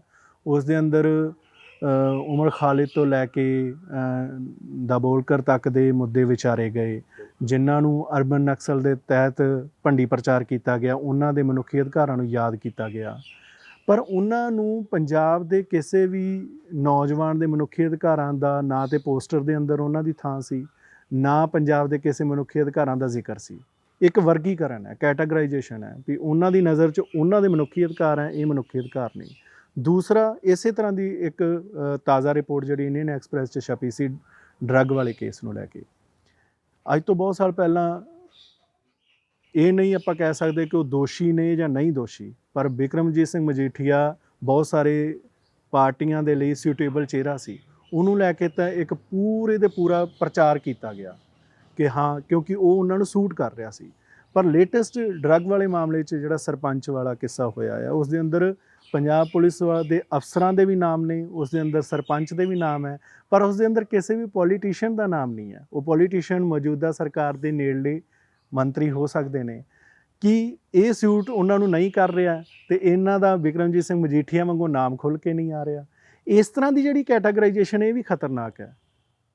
ਇਹ ਤਾਂ ਦੇਖੋ, ਜਦੋਂ ਆਪਾਂ ਕਹਿ ਤਾ ਕਿ ਸਮਾਜ ਦੇ ਵਿੱਚ ਕੁਛ ਲੋਕ ਕਾਨੂੰਨ ਦੇ ਉੱਪਰ ਹੈ, ਤਾਂ ਇਸ ਕਰਕੇ crime without connivance of the establishment superstructure ਵਗੈਰ ਹੁੰਦਾ ਨਹੀਂ। ਜਿਹੜਾ ਆਰਗੇਨਾਈਜ਼ਡ ਕ੍ਰਾਈਮ, ਆਮ ਕ੍ਰਾਈਮ ਤਾਂ ਚਲੋ ਆਮ ਬੰਦਾ ਕਰਦਾ, ਬੜਾ ਆਰਗੇਨਾਈਜ਼ਡ ਡਰੱਗ ਟ੍ਰੇਡ ਹੁਣ ਆਰਗੇਨਾਈਜ਼ਡ ਹੋ ਚੁੱਕਾ ਔਰ ਇਹ ਦੁਨੀਆ ਭਰ ਦਾ ਆਰਗੇਨਾਈਜ਼ਡ ਹੈ। ਸਾਨੂੰ ਮਜਬੂਰ ਕੀਤਾ ਗਿਆ ਸੀ 1985 ਦਾ ਐਕਟ ਬਣਾਉਣ ਲਈ UNO ਨੇ। ਜਿੱਦਾਂ ਅੱਜ UNO ਮਜਬੂਰ ਕਰ ਰਿਹਾ ਹੈ ਕਿ ਤੁਸੀਂ ਕੋਵਿਡ ਦੇ ਪ੍ਰੋਟੋਕੋਲਸ ਕਰੋ ਤਾਂ ਪੋਸਟਮਾਰਟਮ ਨਾ ਕਰੋ, ਉੱਦਾਂ ਹੀ 85 ਦਾ ਐਕਟ ਵੀ ਮਜਬੂਰੀ ਨਾਲ ਬਣਿਆ ਹੋਇਆ। ਔਰ 85 ਐਕਟ ਤੋਂ ਬਾਅਦ ਤੁਸੀਂ ਇਸ ਮੁਲਕ ਦੀਆਂ ਹਾਲਾਤਾਂ ਨੂੰ ਓਵਰਲੁੱਕ ਕਰਕੇ ਸਟ੍ਰਿੰਜੈਂਟ ਸਜ਼ਾ ਦੇਤੀ, 10 ਸਾਲ ਘੱਟੋ ਘੱਟ 1 ਲੱਖ ਰੁਪਏ ਜੁਰਮਾਨਾ। ਇਸ ਗਰੀਬ ਮੁਲਕ ਵਿੱਚ ਤੇ ਵੇਜਿਸ ਹੋਣ 8,000, ਤੁਸੀਂ ਇੱਕ ਗਰੀਬ ਬੰਦੇ ਨੂੰ 1 ਲੱਖ ਜੁਰਮਾਨਾ ਲਾ ਦਿਓ ਮਿਨੀਮਮ। ਔਰ ਜਿਹਦੇ ਵਿੱਚ ਪੂਰਾ ਕਲਚਰਲ ਬੈਕਗਰਾਉਂਡ ਹੋਵੇ, ਓਪੀਐਮ ਦੀ, ਭੰਗ ਦੀ, ਭੁੱਖੇ ਦੀ, ਜਿਹੜੀ ਕਿ ਐਜ਼ ਅ ਮੈਡੀਸਨਲ ਸਾਡੇ ਟ੍ਰੈਡੀਸ਼ਨਲੀ ਹਜ਼ਾਰਾਂ ਸਾਲਾਂ ਤੋਂ ਯੂਜ਼ ਕੀਤੀ ਜਾ ਰਹੀ, ਤੁਸੀਂ ਉਸ ਕੰਡਕਟ ਨੂੰ ਕ੍ਰਿਮੀਨਲਾਈਜ਼ ਕਰਦੇ ਹੋ, ਤਾਂ ਫਿਰ ਕੀ ਹੋਏਗਾ? ਆਮ ਬੰਦਾ ਤਾਂ ਨਹੀਂ ਕੁਛ ਕਰੇਗਾ। ਅਤੇ ਜਿਹੜਾ ਆਮ ਬੰਦੇ ਦੀ ਜਿਹੜੀ ਲੋੜ ਹੈ, ਜਿੱਥੇ ਹਜ਼ਾਰਾਂ ਸਾਲਾਂ ਤੋਂ ਲੋੜ ਹੈ, ਉਹਦੀ ਫਿਰ ਬਲੈਕ ਮਾਰਕੀਟਿੰਗ ਹੋਏਗੀ। ਉਹ ਅਲਟੀਮੇਟਲੀ ਕੌਣ ਕੰਟਰੋਲ ਕਰੇਗਾ? ਉੱਪਰ ਵਾਲੇ ਲੋਕ। ਅਤੇ ਹੁਣ ਸਾਡਾ ਪੋਲੀਟੀਕਲ ਪ੍ਰੋਸੈਸ, ਜਿਹੜਾ ਪੋਲੀਟੀਕਲ ਸਿਸਟਮ ਹੈ, ਹੁਣ ਉਹ ਸਾਰਾ ਹੀ ਡਰੱਗ ਕੰਟਰੋਲ 'ਤੇ ਐਗਜ਼ਿਸਟ ਕਰ ਰਿਹਾ। ਜਿੱਦਾਂ ਇੰਟਰਨੈਸ਼ਨਲੀ CIA ਨੇ ਜਿਹੜੇ ਆਪਣੇ ਇਲੀਗਲ ਐਕਟ ਕੀਤੇ, ਉਹਨਾਂ ਨੇ ਡਰੱਗ ਕੰਟਰੋਲ ਨਾਲ ਡਰੱਗ ਦੀ ਜਿਹੜੇ ਟ੍ਰੇਡ ਨੂੰ ਓਵਰਟੇਕ ਕਰਕੇ ਉਹਨਾਂ ਨੇ ਆਪਣੇ ਸਾਰੇ ਟੈਰਰਿਸਟ ਐਕਟ ਦੁਨੀਆ ਭਰ ਵਿੱਚ ਫੈਲਾਏ। ਉਹਦਾ ਛੋਟਾ ਮਾਡਲ ਆਪਾਂ ਆਪਣੇ ਹਿੰਦੁਸਤਾਨ ਵਿੱਚ ਦੇਖ ਰਹੇ ਹਾਂ, ਰਾਦਰ ਪੰਜਾਬ ਵਿੱਚ ਦੇਖ ਰਹੇ ਹਾਂ, ਕਿਉਂਕਿ ਪੰਜਾਬ ਬਾਰਡਰ ਸਟੇਟ ਕਰਕੇ ਸਾਰੀਆਂ ਏਜੰਸੀਆਂ ਦਾ ਸਾਡੇ 'ਤੇ ਨਜ਼ਰ ਹੈ ਕਿ ਇਹਨੂੰ ਕੰਟਰੋਲ ਰੱਖਣਾ। ਇਹਦਾ ਪੋਲੀਟੀਕਲ ਸਿਸਟਮ ਸਾਡੇ ਹੱਥ ਵਿੱਚ ਚਾਹੀਦਾ ਹੈ, ਕਿਉਂਕਿ ਬਾਰਡਰ ਸਟੇਟ ਹੈ। ਜਿਸ ਤਰ੍ਹਾਂ ਨਾਰਥ ਈਸਟ ਵਿੱਚ ਕਰਦੇ ਹੈ ਕਿ ਬਾਰਡਰ ਸਟੇਟ ਹੈ, ਉੱਥੇ ਜਿਸ ਤਰ੍ਹਾਂ ਕਸ਼ਮੀਰ ਨੂੰ ਕੰਟਰੋਲ ਕੀਤਾ ਹੋਇਆ, ਤਾਂ ਇੱਥੇ ਉਸ ਤਰ੍ਹਾਂ ਦੀ ਪੋਲੀਟੀਕਲ ਆਜ਼ਾਦੀ ਵੀ ਨਹੀਂ ਹੈ, ਪੋਲੀਟੀਸ਼ਨ ਨੂੰ ਵੀ ਕੋਈ ਆਜ਼ਾਦੀ ਨਹੀਂ। ਇੱਥੇ ਕੰਟੀਨਿਊਸਲੀ ਉਹਨਾਂ ਨੇ, ਸੋ ਸਭ ਤੋਂ ਆਸਾਨ ਹੁੰਦਾ ਹੈ ਤੁਸੀਂ ਸਾਰੇ ਪੋਲੀਟੀਸ਼ਨ ਨੂੰ ਵੱਡੇ ਟ੍ਰੇਡ ਦੇ ਵਿੱਚ ਫਾਇਦਾ ਦੇਣਾ ਸ਼ੁਰੂ ਕਰ ਦਿਓ ਅਤੇ ਨਾਲ ਹੀ ਉਹਨਾਂ ਦੀ ਗਰਦਨ ਹੀ ਫਸ ਜਾਂਦੀ ਹੈ। ਹੁਣ ਜਿਹੜੇ ਮਰਜ਼ੀ ਪੋਲੀਟੀਸ਼ਨ ਦਾ ਹਿੱਸਾ ਤੁਸੀਂ ਉਹਨਾਂ ਨੂੰ ਮਰਜ਼ੀ ਪਤਾ ਹੈ ਕਿ ਹਰ ਬੰਦਾ ਇਨਵੋਲਵਡ ਹੈ ਡਰੱਗ ਟ੍ਰੇਡ ਦੇ। ਮਜੀਠੀਆ ਇਕੱਲਾ ਨਹੀਂ ਹੈ, ਬਹੁਤ ਸਾਰੇ ਹੈ, ਉਹਨਾਂ ਕੋਲ ਸਾਰੇ ਸਬੂਤ ਇਕੱਠੇ ਕੀਤੇ ਹੋਏ। ਤਾਂ ਪੰਜਾਬ ਦੇ ਪੋਲੀਟੀਸ਼ਨ ਨੂੰ ਕੁਛ ਵੀ ਨਹੀਂ ਕਰ ਸਕਦੇ ਐਕਸੈਪਟ ਮਿਹਨਤ ਹੀ ਕਰ ਸਕਦੇ। ਪਰ ਇਹ ਇੱਕ ਮੰਦਭਾਗਾ ਹੀ ਹੈ ਕਿ ਮਜੀਠੀਆ ਵਾਰੀ ਤਾਂ ਆਮ ਆਦਮੀ ਪਾਰਟੀ ਬਕਾਇਦਾ ਪੋਸਟਰ ਛਾਪ ਰਹੀ ਹੈ, ਕਾਂਗਰਸ ਵੀ ਬੋਲ ਰਹੀ ਹੈ, ਅਤੇ ਕਾਂਗਰਸ ਦੇ ਇਸ ਡਰੱਗ ਦੇ ਵਿੱਚ ਜਿਹੜੇ ਪੋਲੀਟੀਸ਼ਨਾਂ ਦੇ ਨਾਮ ਹੈ, ਉਹਨਾਂ ਬਾਰੇ ਨਾ ਅਕਾਲੀ ਦਲ ਬੋਲ ਰਿਹਾ, ਨਾ ਆਮ ਆਦਮੀ ਪਾਰਟੀ। ਕਿਉਂਕਿ ਇੱਕੋ ਹੀ ਚੀਜ਼ ਹੈ ਨਾ ਜੀ, ਇਹ ਤਾਂ ਸਾਨੂੰ ਬੇਵਕੂਫ ਬਣਾਉਣ ਲਈ ਅਲੱਗ-ਅਲੱਗ ਲੈਵਲ ਹੈ, ਕੋਈ ਫਰਕ ਨਹੀਂ ਹੈ। ਮਨੁੱਖੀ ਗੁਨਾਹ ਦੇ ਹਿਸਾਬ ਨਾਲ ਕੋਈ ਫਰਕ ਨਹੀਂ ਹੈ, ਤੁਸੀਂ ਉਹਨਾਂ ਦੇ ਅਵਗੁਣਾਂ ਦੇ ਹਿਸਾਬ ਨਾਲ ਕੋਈ ਫਰਕ ਨਹੀਂ ਹੈ, ਉਹਨਾਂ ਦੀਆਂ ਦੋਸਤੀਆਂ ਦੇ ਹਿਸਾਬ ਨਾਲ ਕੋਈ ਫਰਕ ਨਹੀਂ ਹੈ, ਇੱਕ ਦੂਜੇ ਦੇ ਹੈ ਹੀ ਨਹੀਂ। ਇਹ ਸ਼ੈਡੋ ਬਾਕਸਿੰਗ ਹੈ ਆਮ ਲੋਕਾਂ ਨੂੰ ਗੁੰਮਰਾਹ ਕਰਨ ਲਈ ਹੁਣ ਲੋਕੀ ਸਮਝ ਵੀ ਗਏ ਆ। ਜੀ ਹੁਣ ਲੋਕੀ ਉਹਨਾਂ ਵਿੱਚ ਕੋਈ ਫਰਕ ਨਹੀਂ ਰੱਖਦੇ। ਹੁਣ ਤਾਂ ਆਮ ਆਦਮੀ ਪਾਰਟੀ ਦਾ ਸਭ ਤੋਂ ਤੇਜ਼ੀ ਨਾਲ ਉਸ ਗਰੁੱਪ ਵਿੱਚ ਜੁੜੀ ਹੈ ਨਾ। ਬਿਲਕੁਲ ਉਹ ਸ਼ੁਰੂਆਤ ਦੇ ਵਿੱਚ ਤਾਂ ਬਹੁਤ ਸਾਫ਼ ਸੁਥਰੇ ਦਿਖਦੇ ਸੀ, ਉਹ ਜਿੰਨੀ ਜਲਦੀ ਉਹ ਦਾਗੀ ਹੋਇਆ ਉਨੀ ਦੇਰ ਤੱਕ ਅਕਾਲੀ ਦਲ ਨੂੰ ਤਾਂ ਫਿਰ 100 ਸਾਲ ਲੱਗੇ, ਜੀ ਕਾਂਗਰਸ ਨੂੰ 125 ਸਾਲ ਲੱਗੇ। ਇਹ ਤਾਂ ਬਹੁਤ ਜਲਦੀ ਨਾ 5-7-10 ਸਾਲਾਂ ਵਿੱਚ ਇਹਨਾਂ ਨੇ ਉਹ ਉਹਨਾਂ ਨੇ ਜੱਫੀ ਪਾ ਲਈ। ਜੀ ਤਾਂ ਔਰ ਉਹ ਕਿੰਨੀ ਜਲਦੀ ਸਭ ਨੂੰ ਸਮਝ ਵੀ ਆ ਗਿਆ। ਸਭ ਤੋਂ ਜ਼ਿਆਦਾ ਜੇ ਕੋਈ ਚੀਜ਼ ਅਨਮਾਸਕ ਹੋਈ ਤਾਂ ਆਮ ਆਦਮੀ ਪਾਰਟੀ ਹੋਈ, ਦੇਸ਼ ਵਿੱਚ ਤਾਂ ਪੰਜਾਬ ਵਿੱਚ ਵੀ। ਜੀ ਇਸੇ ਸਿਲਸਿਲੇ ਦੇ ਵਿੱਚ ਹੋਰ ਚੀਜ਼ ਵੀ ਵੇਖਣ ਵਾਲੀ ਹੈ। ਜਿਸ ਤਰ੍ਹਾਂ ਮੈਂ ਭਾਰਤੀ ਕਿਸਾਨ ਯੂਨੀਅਨ ਉਗਰਾਹਾਂ ਦੇ ਉਸ ਹਿਊਮਨ ਰਾਈਟਸ ਦੀ ਗੱਲ ਕੀਤੀ, ਮਤਲਬ ਉਹ ਆਪਣਿਆਂ ਦੇ ਸੈਲੀਬ੍ਰੇਟ ਕਰਨਾ ਸਹੀ ਹੈ, ਪਰ ਉਸ ਦੇ ਅੰਦਰ ਕੈਟਾਗਰਾਈਜੇਸ਼ਨ ਹੈ। ਇਸੇ ਤਰ੍ਹਾਂ ਦੀ ਕੈਟਾਗਰਾਈਜੇਸ਼ਨ ਹੋਰ ਤਰ੍ਹਾਂ ਦੀ ਵੀ ਹੈਗੀ ਹੈ ਕਿ ਜਿਵੇਂ ਸਾਨੂੰ ਨਰਿੰਦਰ ਦਾਬੋਲਕਰ, ਅਖਲਾਕ, ਪਹਿਲੂ ਖਾਨ, ਇਹ ਸਾਰੇ ਨਾਮ ਯਾਦ ਹੈ ਕਿਉਂਕਿ ਨੈਸ਼ਨਲ ਮੀਡੀਆ ਨੇ ਇਹਨਾਂ ਚੀਜ਼ਾਂ ਨੂੰ ਬਹੁਤ ਨਹੀਂ, ਕੁਛ ਸਾਡੀ ਵੀ ਘਾਟ ਹੈ। ਪਰ ਪੰਜਾਬ ਦੇ ਹਿਊਮਨ ਰਾਈਟਸ ਦਾ ਸਾਨੂੰ ਇੱਕ ਵੀ ਨਾਮ ਨਹੀਂ ਨਹੀਂ, ਯਾਦ। ਪੰਜਾਬ ਦਾ ਨਾ ਪੰਜਾਬ ਤੋਂ ਬਾਹਰ ਜਾ ਕੇ ਰੌਲਾ ਵੀ ਨਹੀਂ ਪਾਉਂਦੇ। ਇਸ ਵਾਰ ਇਸ ਅੰਦੋਲਨ ਵਿੱਚ ਰਾਕੇਸ਼ ਟਿਕੈਤ ਨਾਲ ਮਿਲਣ ਦਾ ਮੌਕਾ ਮਿਲਿਆ, ਉਹਦੀ ਗੱਲਾਂ ਸੁਣਦਾ ਦੇਖਿਆ ਤਾਂ ਉਹ ਕਹਿੰਦਾ ਸੀ ਸਾਨੂੰ ਪਤਾ ਹੀ ਨਹੀਂ ਸੀ ਪੰਜਾਬ, ਸਾਨੂੰ ਤਾਂ ਪਤਾ ਹੀ ਨਹੀਂ ਸੀ। ਉੱਥੇ ਇੱਕ ਦਿੱਲੀ ਮੀਟਿੰਗ ਹੋਈ, ਸਾਰੇ ਇਹ ਵੱਡਾ ਸਵਾਲ ਹੈ। ਗਾਂਧੀਅਨ, ਸਾਰੇ ਦੇਸ਼ ਦੇ ਗਾਂਧੀਅਨ ਇਕੱਠੇ ਸੀ। ਉਹਨਾਂ ਹਰ ਬੰਦੇ ਨੇ ਐਕਚੁਅਲੀ ਆਪਣੇ ਵੱਲੋਂ ਪੂਰੀ ਸ਼ਰਧਾ ਦੇ ਫੁੱਲ ਦਿੱਤੇ ਪੰਜਾਬੀਆਂ ਨੂੰ, ਔਰ ਉਹਦੇ ਵਿੱਚੋਂ ਸਿੱਖਾਂ ਨੂੰ ਸਪੈਸ਼ਲੀ, ਕਿ ਜੋ ਹਿੰਮਤ ਦਿਖਾਈ। ਕਹਿੰਦੇ ਸਾਨੂੰ ਨਹੀਂ ਸੀ ਪਤਾ, ਕਹਿੰਦੇ ਸਾਡੀਆਂ ਐਜੂਕੇਸ਼ਨਾਂ ਫੇਲ ਕਿਉਂ ਹੁੰਦੀਆਂ ਸੀ, ਕਿ ਸਾਨੂੰ ਹੁਣ ਪਤਾ ਲੱਗਾ ਕਿ ਜੋ ਕਹਿੰਦੇ ਸੀ ਫੌਜੀ ਕੀ ਐਜੂਕੇਸ਼ਨਾਂ ਤਾਂ ਪੇਟ ਦੇ ਬਲ ਚੱਲਦੀਆਂ, ਲੰਗਰ ਦੇ ਸਿਰ 'ਤੇ ਚੱਲਦੀਆਂ। ਲੰਗਰ ਤੁਸੀਂ ਲਾਏ ਤਾਂ ਕਿਤੇ ਅਸੀਂ ਚੱਲ ਸਕੇ ਅੱਗੇ। ਅਤੇ ਕਹਿੰਦੇ ਪਰ ਸਾਨੂੰ ਮੰਨਣਾ ਪਏਗਾ ਕਿ ਸਾਨੂੰ ਬਿਲਕੁਲ ਨਹੀਂ ਸੀ ਪਤਾ। ਕਦੀ ਕਾਨਫਰੰਸ ਸੀ, ਕਦਾ ਸਰਦਾਰ ਆ ਜਾਂਦਾ ਸੀ, ਕਿ ਕਦਾ ਅਸੀਂ ਕਦੀ ਜਾਂਦੇ, ਸਾਡਾ ਕਦੀ ਵਿਆਪਕ ਸੰਪਰਕ ਹੋਇਆ ਹੀ ਨਹੀਂ।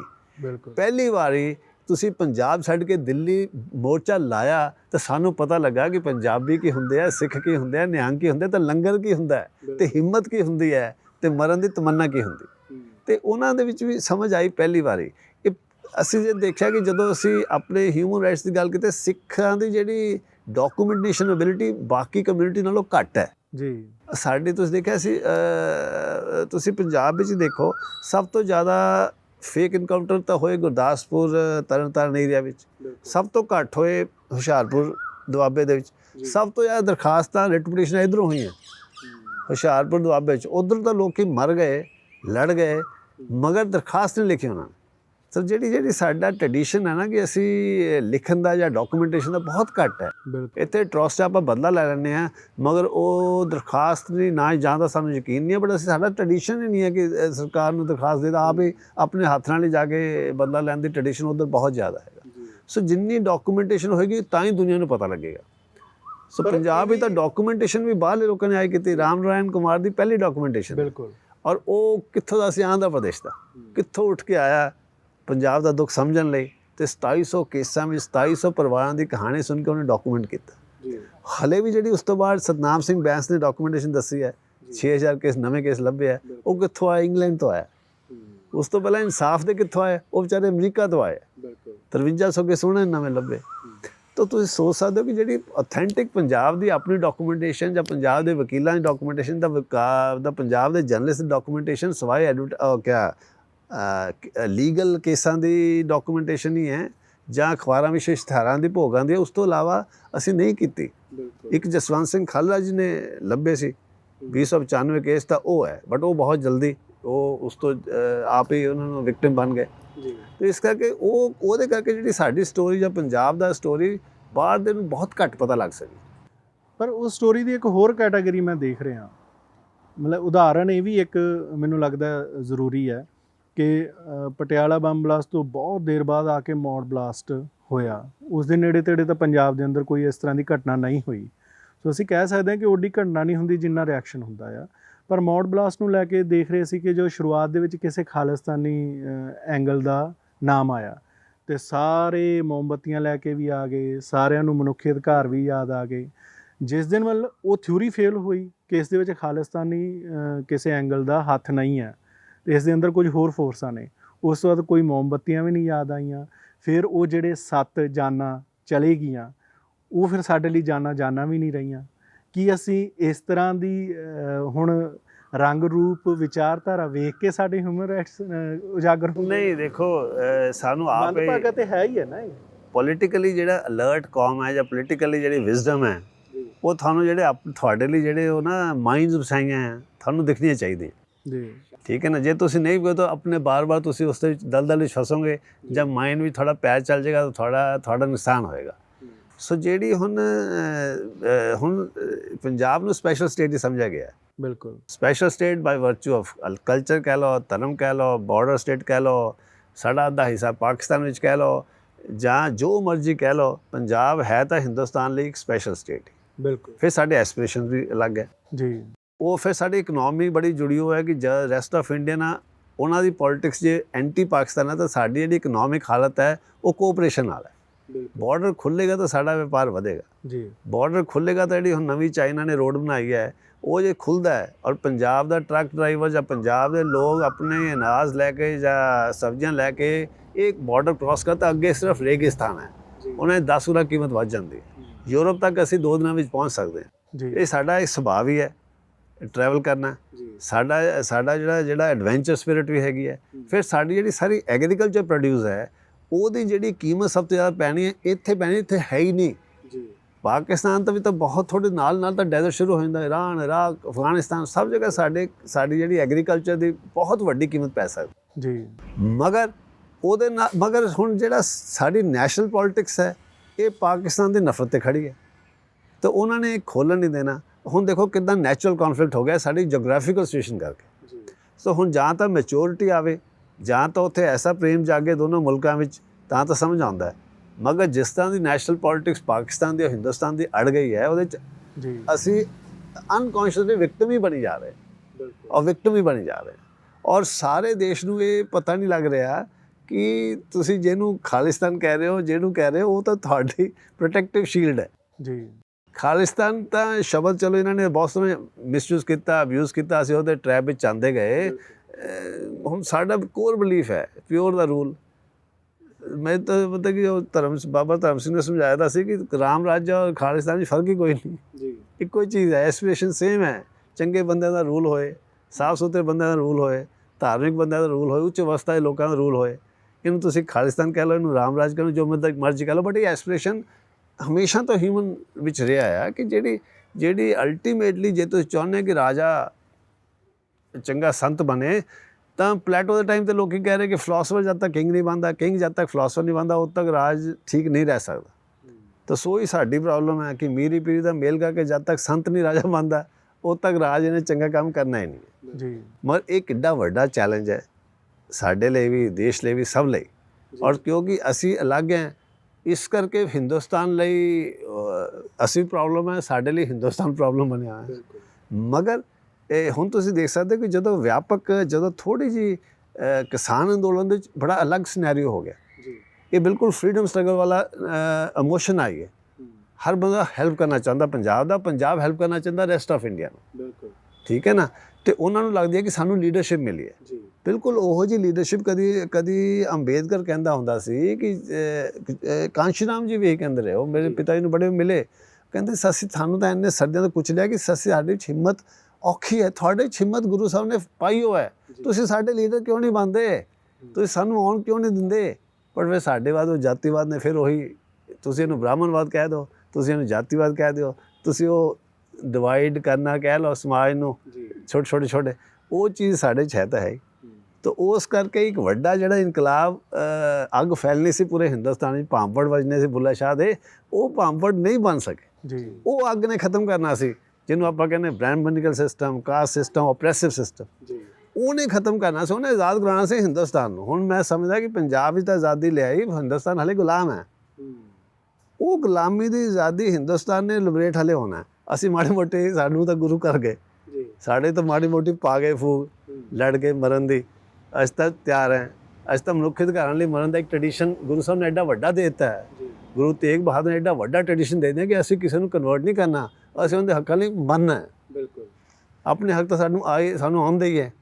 ਸੋ ਉਹ ਜਿਹੜਾ ਟ੍ਰੈਡੀਸ਼ਨ ਹੈ ਮਨੁੱਖੀ ਅਧਿਕਾਰਾਂ ਦੇ ਲਈ, ਕਿਸੇ ਹੋਰ ਦੇ ਮਨੁੱਖੀ ਅਧਿਕਾਰਾਂ ਲਈ ਲੜਨਾ ਮਰਨਾ ਜਾਨ ਵਾਰ ਦੇਣੀ, ਨਿਸ਼ਚਾ ਕਰ ਜੀਤ ਕਰਕੇ ਮਤਲਬ ਕਿ ਸ਼ਹੀਦ ਹੀ ਹੋ ਜਾਣਾ ਜੀ। ਜਦ ਤੱਕ ਅਸੀਂ ਇਸ ਤੋਂ ਘੱਟ ਜ਼ਿੰਦਗੀ ਚਾਹੁੰਦੇ ਨਹੀਂ। ਜੇ ਸਮਾਜ ਵਿੱਚ ਸਾਡੇ ਮਨੁੱਖੀ ਅਧਿਕਾਰ ਦਾ ਸਾਡੇ ਆਲੇ ਦੁਆਲੇ ਮਨੁੱਖੀ ਅਧਿਕਾਰ ਬਰਕਰਾਰ ਨਹੀਂ ਹੈ, ਉਹ ਸਮਾਜ ਵਿੱਚ ਤਾਂ ਲੜ ਕੇ ਮਰਨਾ ਹੀ ਚੰਗਾ ਹੈ। ਇਹ ਜਿਹੜੀ ਕੋਰ ਵੈਲਿਊ ਦੀ ਚਿੰਗਾਰੀ ਸਾਡੇ ਅੰਦਰ ਆਈ ਹੋ ਹੈ, ਇਹ ਚਿੰਗਾਰੀ ਐਕਚੁਅਲੀ ਤਾਂ ਭਾਂਪੜ ਸਾਰੇ ਹਿੰਦੁਸਤਾਨ 'ਚ ਮੱਚਣਾ ਚਾਹੀਦਾ ਸੀ, ਫਿਰ ਕਿਤੇ ਇੱਕ ਸੋਹਣਾ ਸਵਸਥ ਪ੍ਰੋਸਪਰਸ ਸਮਾਜ ਦਾ ਨਿਰਵਾਣ ਹੋਣਾ ਸੀ। ਉਹਨਾਂ ਨੇ ਸਾਨੂੰ ਪਾਤਾ ਜੰਜਾਲ, ਪਾਤਾ ਖਾਲਿਸਤਾਨ ਦਾ। ਪਲਾਂਟ ਕੀਤਾ ਹੋਇਆ ਆਈਡੀਆ ਹੈ, ਬਿਲਕੁਲ ਪਲਾਂਟ ਕੀਤਾ ਹੋਇਆ। ਮੈਨੂੰ ਬਿਲਕੁਲ ਯਾਦ ਆ, ਅਸੀਂ ਸਟੂਡੈਂਟ ਸੀ ਤਾਂ ਉੱਥੇ ਪੋਸਟਰ ਲੱਗਦੇ ਸੀ ਟੂ ਸੇਫਗਾਰਡ ਸਿੱਖਿਜ਼ਮ, ਸਿੱਖਿਸਤਾਨ। ਉਦੋਂ ਵਿਚਾਰ ਪਾਉਣ ਦੀ ਕੋਸ਼ਿਸ਼ ਕੀਤੀ ਸਿੱਖਿਸਤਾਨ ਦੇ, ਉਹ ਡਾਕਟਰ ਜਗਜੀਤ ਸਿੰਘ ਚੌਹਾਨ ਨੇ ਪਾਈ ਸੀ, ਉਹ ਚੱਲਿਆ ਨਹੀਂ। ਕਈ ਵਾਰੀ ਨਹੀਂ ਵਿਚਾਰ ਚੱਲਦਾ ਤੇ ਉਹ ਗੱਲ ਮੁੱਲ ਕਿਸੇ ਨੇ ਚੁੱਕਿਆ ਹੀ ਨਹੀਂ। ਇਹ ਤਾਂ ਜੇ 84 ਨਾ ਹੁੰਦਾ ਤਾਂ ਖਾਲਿਸਤਾਨ ਦਾ ਵੀ ਨਹੀਂ ਸੀ ਬਣਨਾ। 84 ਦਾ ਐਡਾ ਵੱਡਾ ਝਟਕਾ ਦਿੱਤਾ ਤੁਸੀਂ ਕਿ ਹੁਣ ਹਰ ਉਹ ਖਾਲਿਸਤਾਨ ਤੁਹਾਡੇ ਅੰਦਰ ਚਲਾ ਗਿਆ, ਕਿਉਂਕਿ ਤੁਹਾਨੂੰ ਲੱਗਾ ਕਿ ਅਗਰ ਇਹ ਹੋਣਾ ਤਾਂ ਫਿਰ ਤਾਂ ਅੱਜ ਹੀ ਅਲੱਗ ਦੇਸ਼ ਬਣਾ ਲਈ। ਤੇ ਉਹ ਜੇ ਬਲੂਚਿਸਤਾਨ ਨਾ ਹੁੰਦਾ ਤਾਂ ਖਾਲਿਸਤਾਨ ਦਾ ਵੀ ਐਜ਼ ਅ ਵਿਚਾਰ ਕਿਸੇ ਵਿੱਚ ਹੋਣਾ ਨਹੀਂ ਸੀ। ਬਟ ਉਹਨਾਂ ਨੇ ਬਹੁਤ ਸੋਹਣਾ ਇਸਤੇਮਾਲ ਕੀਤਾ, ਸਾਨੂੰ ਇੱਕ ਲਈ ਐਸੇ ਗੇੜ ਵਿੱਚ ਪਾਇਆ ਕਿ ਰੈਸਟ ਆਫ ਇੰਡੀਆ ਤੋਂ ਅਸੀਂ ਟੁੱਟ ਗਏ। ਔਰ ਰੈਸਟ ਆਫ ਇੰਡੀਆ ਐਕਚੁਅਲੀ ਧਰਤੀ ਤਾਂ ਸਾਡੀ ਕਰਮ ਭੂਮੀ ਹੈ ਤਾਂ ਇਹੀ, ਚਾਹੇ ਅਯੋਧਿਆ ਕਹਿ ਲਓ, ਚਾਹੇ ਮਹਾਭਾਰਤ ਦੀ ਧਰਤੀ ਕਹਿ ਲਓ, ਚਾਹੇ ਜੋ ਮਰਜ਼ੀ ਹੈ ਤਾਂ ਇਹੀ ਧਰਤੀ। ਇੰਨੀ ਲੰਬੀ ਸ਼ੰਕਲਾ ਹੈ, ਕਲਚਰਲੀ ਤਾਂ ਅਸੀਂ ਇੱਥੋਂ ਹੀ ਪਹਿਲੇ ਪੈਦਾ ਹੋਏ। ਤਾਂ ਇਹਨੂੰ ਅਸੀਂ ਕਿੱਦਾਂ ਵੱਢੀਏ, ਅਲੱਗ ਕਰੀਏ। ਮਗਰ ਉਹਨਾਂ ਨੇ ਕਰ ਦਿੱਤਾ, ਪੋਲੀਟੀਕਲੀ ਕਰਤਾ। ਤੁਸੀਂ ਉਸ ਟਰੈਪ ਵਿੱਚ ਫਸ ਗਏ। ਦੁੱਖ ਦੇ ਵਿੱਚ ਬੰਦਾ ਫਸ ਹੀ ਜਾਂਦਾ ਹੈ, ਦੁਖੀ ਬੰਦਾ ਕਿਸੇ ਨਾ ਕਿਸੇ ਟਰੈਪ ਵਿੱਚ ਫਸਦਾ। ਸਾਡੇ ਤਾਂ ਇੰਨਾ ਵੱਡਾ ਸਾਨੂੰ ਝਟਕਾ ਲੱਗਾ, ਅਸੀਂ ਫਸ ਗਏ। ਹੁਣ ਉਹ ਤੋਂ ਨਿਕਲਣਾ ਵੀ ਤਾਂ ਹੈ ਨਾ। ਕਦੀ 30 ਸਾਲ ਹੋ ਗਏ, 40 ਸਾਲ ਹੋ ਗਏ, ਹੁਣ ਤਾਂ ਆਪਾਂ ਨੂੰ ਇੰਨਾ ਸਮਝ ਆ ਜਾਣੀ ਚਾਹੀਦੀ ਕਿੱਦਾਂ ਅਸੀਂ ਮੈਨੀਪੂਲੇਟ ਹੋਈ ਜਾ ਰਹੇ ਇੱਕ ਵਿਚਾਰ ਲਈ। ਉਹ ਨਿਕਲਣਾ, ਇਹ ਮੈਨੀਪੂਲੇਟ ਹੋਣਾ, ਇਹ ਬਲੇਮ ਦੇ ਵਿੱਚ ਫਸਣਾ, ਇਸ ਦੇ ਵਿੱਚ ਇਹ ਕੈਟਾਗਰੀਆਂ ਕਰਕੇ ਕਿਤੇ ਨਾ ਕਿਤੇ ਅਸੀਂ ਉਸ ਗੰਭੀਰਤਾ ਨੂੰ, ਉਸ ਸਮਝਦਾਰੀ ਨੂੰ, ਇਮਾਨਦਾਰੀ ਨੂੰ, ਸਿਆਣਪ ਨੂੰ ਗਵਾ ਬੈਠੇ ਹਾਂ। ਇਸੇ ਕਰਕੇ ਅਸੀਂ ਕਦੀ ਬਲਦੇਵ ਸਿੰਘ 'ਤੇ ਸ਼ੁਰੂਆਤੀ ਸਾਰਾ ਭਾਂਡਾ ਭੰਨ ਦਿੱਤਾ ਸੀ, ਹੋਲਾ ਮਹੱਲਾ 'ਤੇ ਭੰਨ ਦਿੱਤਾ ਸੀ, ਤਬਲੀਗੀਆਂ 'ਤੇ ਭੰਨ ਦਿੱਤਾ ਸੀ। ਅਤੇ ਜਦੋਂ ਫਿਰ ਕੁੰਭ ਦਾ ਮੇਲਾ ਆਉਂਦਾ ਆ, ਜਾਂ ਜਦੋਂ ਬੰਗਾਲ ਦੇ ਇਲੈਕਸ਼ਨ ਆ ਰਹੇ ਜਾਂ ਹੋਰ ਇਲੈਕਸ਼ਨ ਆ ਰਹੇ ਆ, ਉਦੋਂ ਕਰੋਨਾ ਹੋ ਨਹੀਂ ਰਿਹਾ ਹੁੰਦਾ। ਅੱਗੇ ਪਿੱਛੇ ਕਈ ਤਰ੍ਹਾਂ ਦੀਆਂ ਖੇਡਾਂ ਚੱਲ ਰਹੀਆਂ। ਨਹੀਂ, ਹੁਣ ਫੇਕ ਵੀਡੀਓ ਆ ਰਹੇ ਆ ਕਿ ਜੀ ਕੁੰਭ ਵਿੱਚ ਤਾਂ ਬੰਦੇ ਨਹੀਂ ਗਏ, 1 ਲੱਖ ਹੀ ਬੰਦਾ ਗਿਆ। ਹਰ ਬੰਦਾ ਦੇਖ ਸਕਦਾ, ਹਰ ਰੋਜ਼ ਹੀ ਉੱਥੇ ਕਈ ਲੱਖ ਹੁੰਦੇ ਆ। ਹੁਣ ਆ ਰਹੀਆਂ ਜੀ ਉੱਥੇ ਤਾਂ ਬੰਦੇ ਨਹੀਂ ਗਏ, ਹਰ ਬੰਦਾ ਟੈਸਟ ਕਰਾ ਰਿਹਾ ਸੀ, ਉੱਥੇ ਤਾਂ ਫੈਲਿਆ ਕੁਛ ਨਹੀਂ। ਮਤਲਬ ਇੰਨਾ ਝੂਠ ਤੇ ਝੂਠ ਚੱਲੀ ਜਾ ਰਿਹਾ ਹੈ। ਔਰ ਉਹਨਾਂ ਨੂੰ ਹਲੇ ਵੀ ਯਕੀਨ ਹੈ ਕਿ ਅਸੀਂ ਝੂਠੇ ਇਹਨਾਂ ਨੂੰ ਬੇਵਕੂਫ ਬਣਾ ਲਾਂਗੇ। ਹਾਲਾਂਕਿ ਹਰ ਝੂਠ ਦਾ ਅਲਟੀਮੇਟਲੀ ਜ਼ਿਆਦਾ ਲੰਬੀ ਲਾਈਫ ਨਹੀਂ ਹੁੰਦੀ। ਸੱਚ ਦੀ ਤਾਂ ਹਮੇਸ਼ਾ ਹੀ ਹੁੰਦੀ ਨਾ, ਸਨਾਤਨ ਹੁੰਦੀ ਲਾਈਫ। ਝੂਠ ਦੀ ਲਾਈਫ ਲਿਮਿਟਿਡ ਪੈਕੇਜ ਹੈ, ਲਿਮਿਟਿਡ ਟਾਈਮ ਦਾ ਇਹਦਾ ਹੋਣਾ। ਕੋਈ ਝੂਠ 2 ਦਿਨ ਚੱਲਦਾ, ਕੋਈ 4 ਦਿਨ ਚੱਲਦਾ, ਕੋਈ 2 ਸਾਲ ਚੱਲਦਾ, ਕੋਈ 8 ਸਾਲ ਚੱਲਦਾ, ਪਰ ਅਲਟੀਮੇਟਲੀ ਤਾਂ ਝੂਠ ਹੀ ਹੈ ਨਾ, ਉਹਦੀ ਐਗਜ਼ਿਸਟੈਂਸ ਤਾਂ ਹੈ ਨਹੀਂ। ਤਾਂ ਸੂਨਰ ਔਰ ਲੇਟਰ ਬਾਹਰ ਆਉਣਾ। ਬਟ ਦੇਖੋ ਕੋਸ਼ਿਸ਼ ਜਾਰੀ ਹੈ, ਕੋਸ਼ਿਸ਼ ਤਾਂ ਫੁੱਲ ਫਲੈਜ ਜਾਰੀ ਹੈ ਹਾਲੇ ਵੀ। ਇਹ ਆਪਣੇ ਆਪ ਦੇ ਵਿੱਚ ਸਮਝਣ ਵਾਲਾ ਮਸਲਾ ਆ ਕਿ ਜਦੋਂ ਸਾਨੂੰ ਨਰਿੰਦਰ ਦਾਬੋਲਕਰ, ਪਹਿਲੂ ਖਾਨ, ਅਖਲਾਕ ਯਾਦ ਆਉਂਦੇ ਨੇ, ਪਰ ਪੰਜਾਬ ਦੇ ਬਹੁਤ ਸਾਰੇ ਨੌਜਵਾਨਾਂ ਦੇ ਮਨੁੱਖੀ ਅਧਿਕਾਰਾਂ ਯਾਦ ਨਹੀਂ ਆਉਂਦੇ। ਅਤੇ ਸਾਨੂੰ ਸਮਝਣ ਦੀ ਲੋੜ ਹੈ ਕਿ ਅਸੀਂ ਇਸ ਵਰਗੀਕਰਨ ਦੇ ਵਿੱਚ ਕੀ ਕੁਛ ਗਵਾ ਰਹੇ ਹਾਂ। ਸਾਨੂੰ ਇਹ ਸਮਝਣ ਦੀ ਲੋੜ ਹੈ ਕਿ ਜਦੋਂ ਅਸੀਂ ਆਪਣੇ ਮਨੁੱਖੀ ਅਧਿਕਾਰਾਂ ਨੂੰ ਯਾਦ ਕਰਦੇ ਹੋਏ ਦੂਜੇ ਦੇ ਮਨੁੱਖੀ ਅਧਿਕਾਰਾਂ ਨੂੰ ਆਪਣਾ ਮਸਲਾ ਨਹੀਂ ਸਮਝ ਰਹੇ, ਤਾਂ ਕਿਤੇ ਨਾ ਕਿਤੇ ਅਸੀਂ ਬਹੁਤ ਵੱਡੀ ਗੜਬੜ 'ਚ ਹਾਂ। ਸ਼੍ਰੀ ਗੁਰੂ ਤੇਗ ਬਹਾਦਰ ਸਾਹਿਬ ਦੇ 400 ਸਾਲਾ ਪ੍ਰਕਾਸ਼ ਦਿਹਾੜੇ 'ਤੇ ਇਹਨਾਂ ਸਾਰੀਆਂ ਗੱਲਾਂ ਨੂੰ ਮਹਿਸੂਸ ਕਰਨਾ ਜ਼ਰੂਰੀ ਸੀ। ਇਸ ਕਰਕੇ ਅੱਜ ਦੇ ਤਮਾਮ ਮਨੁੱਖੀ ਅਧਿਕਾਰਾਂ ਦੇ ਮਸਲੇ ਆਪਾਂ ਰਾਜਵਿੰਦਰ ਸਿੰਘ ਬੈਂਸ ਹੁਣਾਂ ਨਾਲ ਚਰਚਾ ਅਧੀਨ ਲੈ ਕੇ ਆਏ ਸਾਂ। ਬੈਂਸ ਸਾਹਿਬ ਬਹੁਤ ਬਹੁਤ ਸ਼ੁਕਰੀਆ ਸਾਨੂੰ ਟਾਈਮ ਦੇਣ ਲਈ।